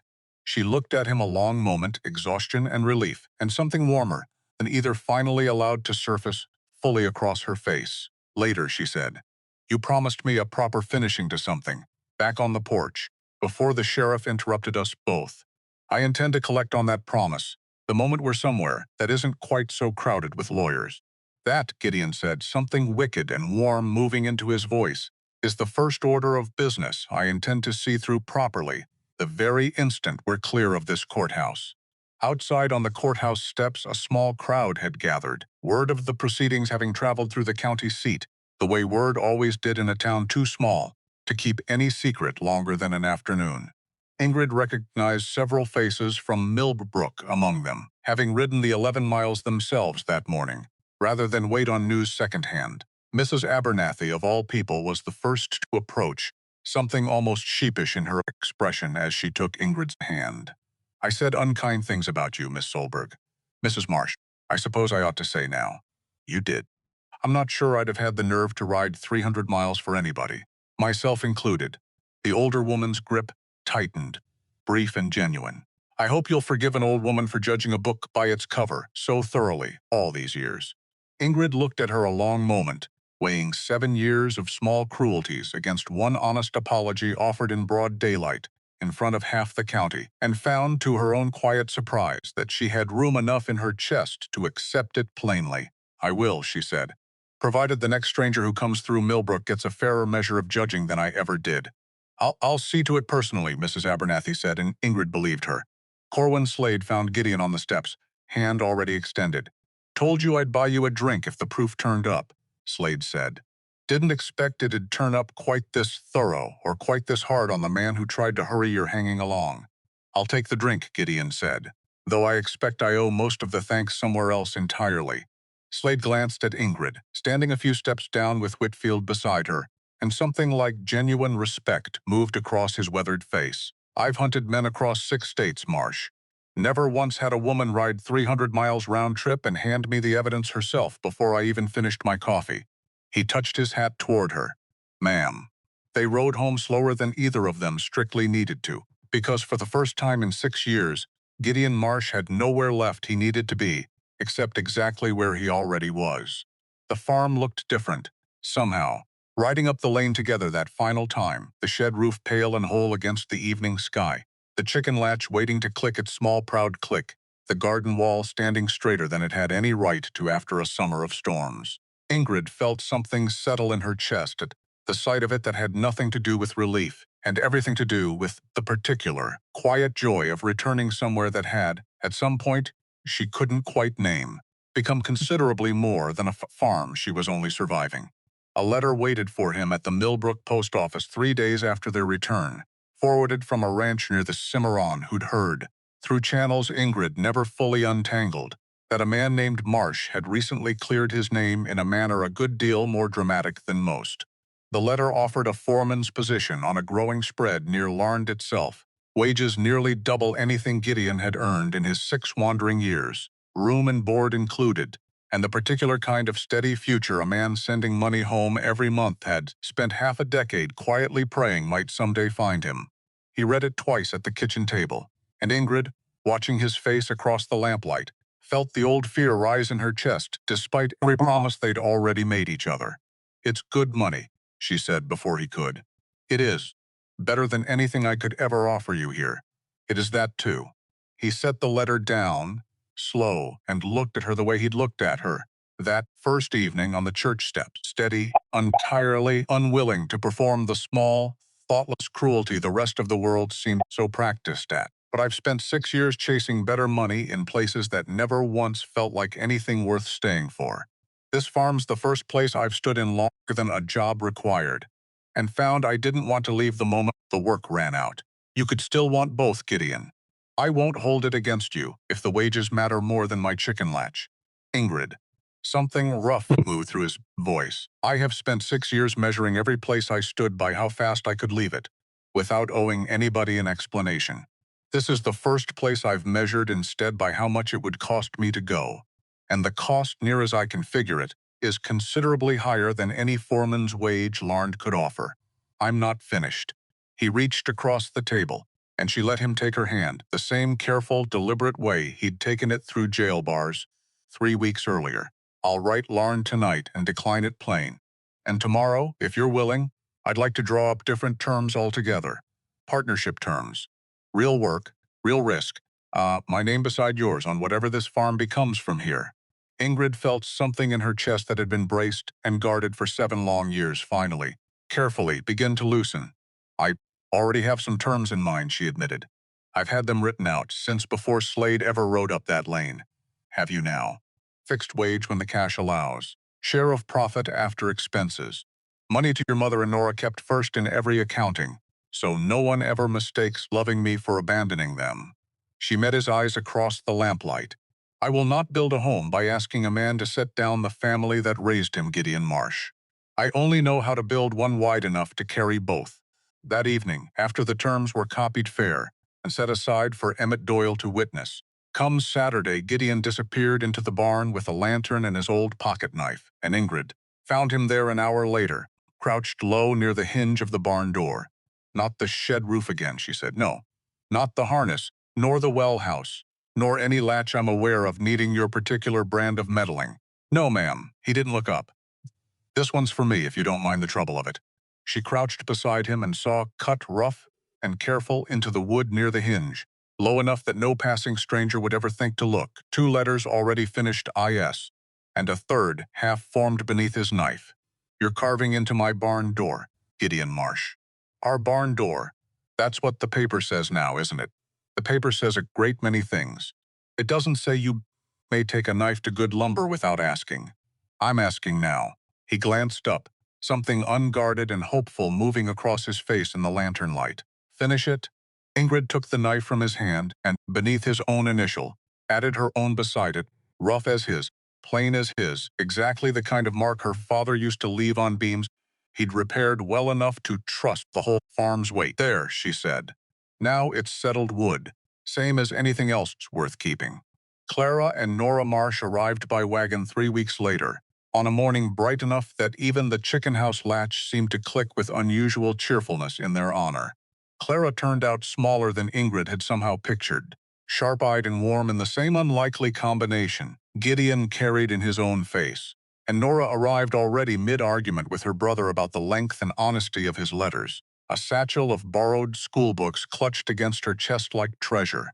"So you're the woman who put my son's conscience into a ledger," Clara said, taking Ingrid's hands in both of her own, her eyes traveling once briefly over the full height of her, before settling, without a flicker of the old cruel arithmetic, plainly on her face. "Bless you for it. I've been waiting 6 years for someone patient enough to manage that particular trick. I only gave him a reason to stay still long enough to try," Ingrid said. "The rest was entirely his own doing. Don't let him tell you that. Man's stubborn as a Missouri mule about giving himself credit for anything good."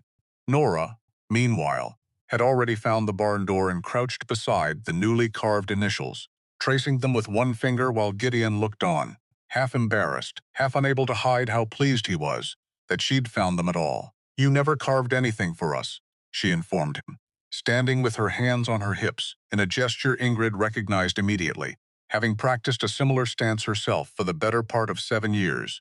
Never had cause to stay anywhere long enough before now.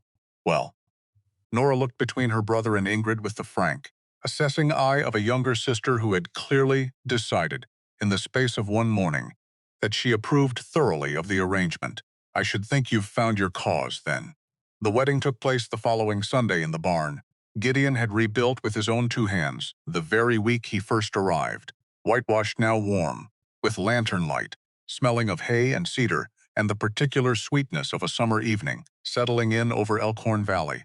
Otis Fentwick came, and Emmett Doyle, and Sheriff Boyd rode out on his own time to stand quietly near the back, and even Thomas Vance stood among them, hat in hand, saying nothing unkind at all, which Ingrid decided, watching him from across the barn, was very likely the closest thing to an apology the man would ever manage in this lifetime.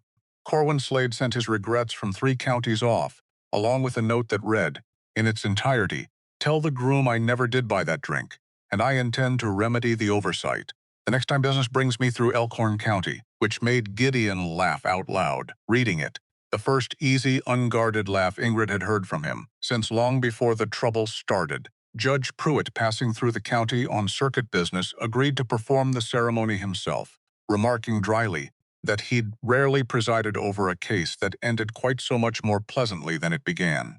When Gideon took her hands before the whole gathered barn, his were steady, the same steady they'd been that very first morning on the church steps, and Ingrid understood, standing there in her mother's blue dress let out generously at the shoulders, that this was the moment 7 years of careful armor had finally, entirely, allowed itself to come down. "I once told a woman I'd never spend my life looking up at my own wife," came a voice from the back of the barn low enough that only those nearest caught it. Thomas Vance, to no one in particular, his tone carrying something that might, on a kinder night, have passed for regret. Gideon, hearing it anyway, only smiled, slow and sure, and looked up at Ingrid, standing a full head shorter than his bride, and a great deal prouder of that fact than any man in the county might have guessed. "I've never once minded the view from here," he said, plain enough for the whole barn to hear, and the room broke into warm, unguarded laughter, Ingrid's loudest among them. 2 days after the wedding, Ingrid walked alone up the small rise behind the house where her father lay buried beneath a plain granite marker, the same rise she'd stood on the morning after the storm, counting damage the way he'd taught her to count everything that mattered. "I found him a good man, Father," she said plain, the way she said most things worth saying. "Not the kind town would have picked for me. The kind who never once did the arithmetic everybody else in this county seemed born knowing how to do." She knelt, brushed a stray leaf from the marker's base. "I kept the farm. I kept your ledger, and your chair, though I've let him sit in it now, since I expect you'd have liked him well enough to offer it yourself." The wind moved soft through the cottonwoods below, and Ingrid sat a long while in the quiet, the way she'd sat with grief itself for months after February, except this time the sitting felt far less like drowning, and a good deal more like simply visiting an old friend who happened, for now, to be somewhere she couldn't follow just yet. "You always said we'd go to Denver, after the farm got ahead," she said, finally rising, brushing the dust from her skirt. "I mean to keep that promise too, Father. Just not alone, the way I always assumed I'd have to." Silas Crane's bank changed hands within the month, sold off in pieces to settle the debts his own trial uncovered, and the note on Solberg Farm passed, along with a dozen others across the valley, into the hands of a far more patient institution out of the county seat, one that Ingrid found, to her mild surprise, entirely willing to renegotiate honest terms with a woman who had by then become something of a minor legend in 3 counties for the manner in which she'd ridden 300 miles round trip to save an innocent man from her own porch step. Ezra Crane, so far as anyone in Millbrook ever learned for certain, was arrested near the Nebraska border some months later, the War Department having taken far less time to locate him than Ingrid had once feared, and whatever became of him afterward mattered, by then, a good deal less to either Ingrid or Gideon than the shape of the life they'd built while he was still busy running from the truth of what he'd done. They left for Larned 3 months later, not to take the foreman's position Gideon had long since declined, but simply to see the country Amos Whitfield called home, and to thank properly and in person The man whose old ledger had saved a life neither of them had fully understood until that spring was worth saving so dearly. Ingrid packed a small satchel and at the very bottom of it, folded soft with years of private handling, an old railroad timetable her father had once marked with pencil dots. Across half the West dreams postponed so long, she'd nearly forgotten the shape of wanting them at all. Denver next year, Gideon said, watching her trace the faded marks one evening on the porch, the shed roof holding solid behind them against a sky gone gold with early evening. If the herd grows the way we're planning, Denver, Ingrid agreed, and wherever else this pencil happens to have marked, whenever the farm can spare us both at once. That sounds like an ambitious partnership, Mrs. Marsh. I've always been considerably more capable than this count gave me credit for, Mr. Marsh. I should think you, of all people, would understand that particular truth better than most by now. He laughed, low and warm, and reached over to take the timetable gently from her hands, studying the faded pencil marks a long moment himself before looking up at her. Something steady and certain settled fully into his face at last. Your father marked Denver first, he said. Omaha second. St. Louis third. He did.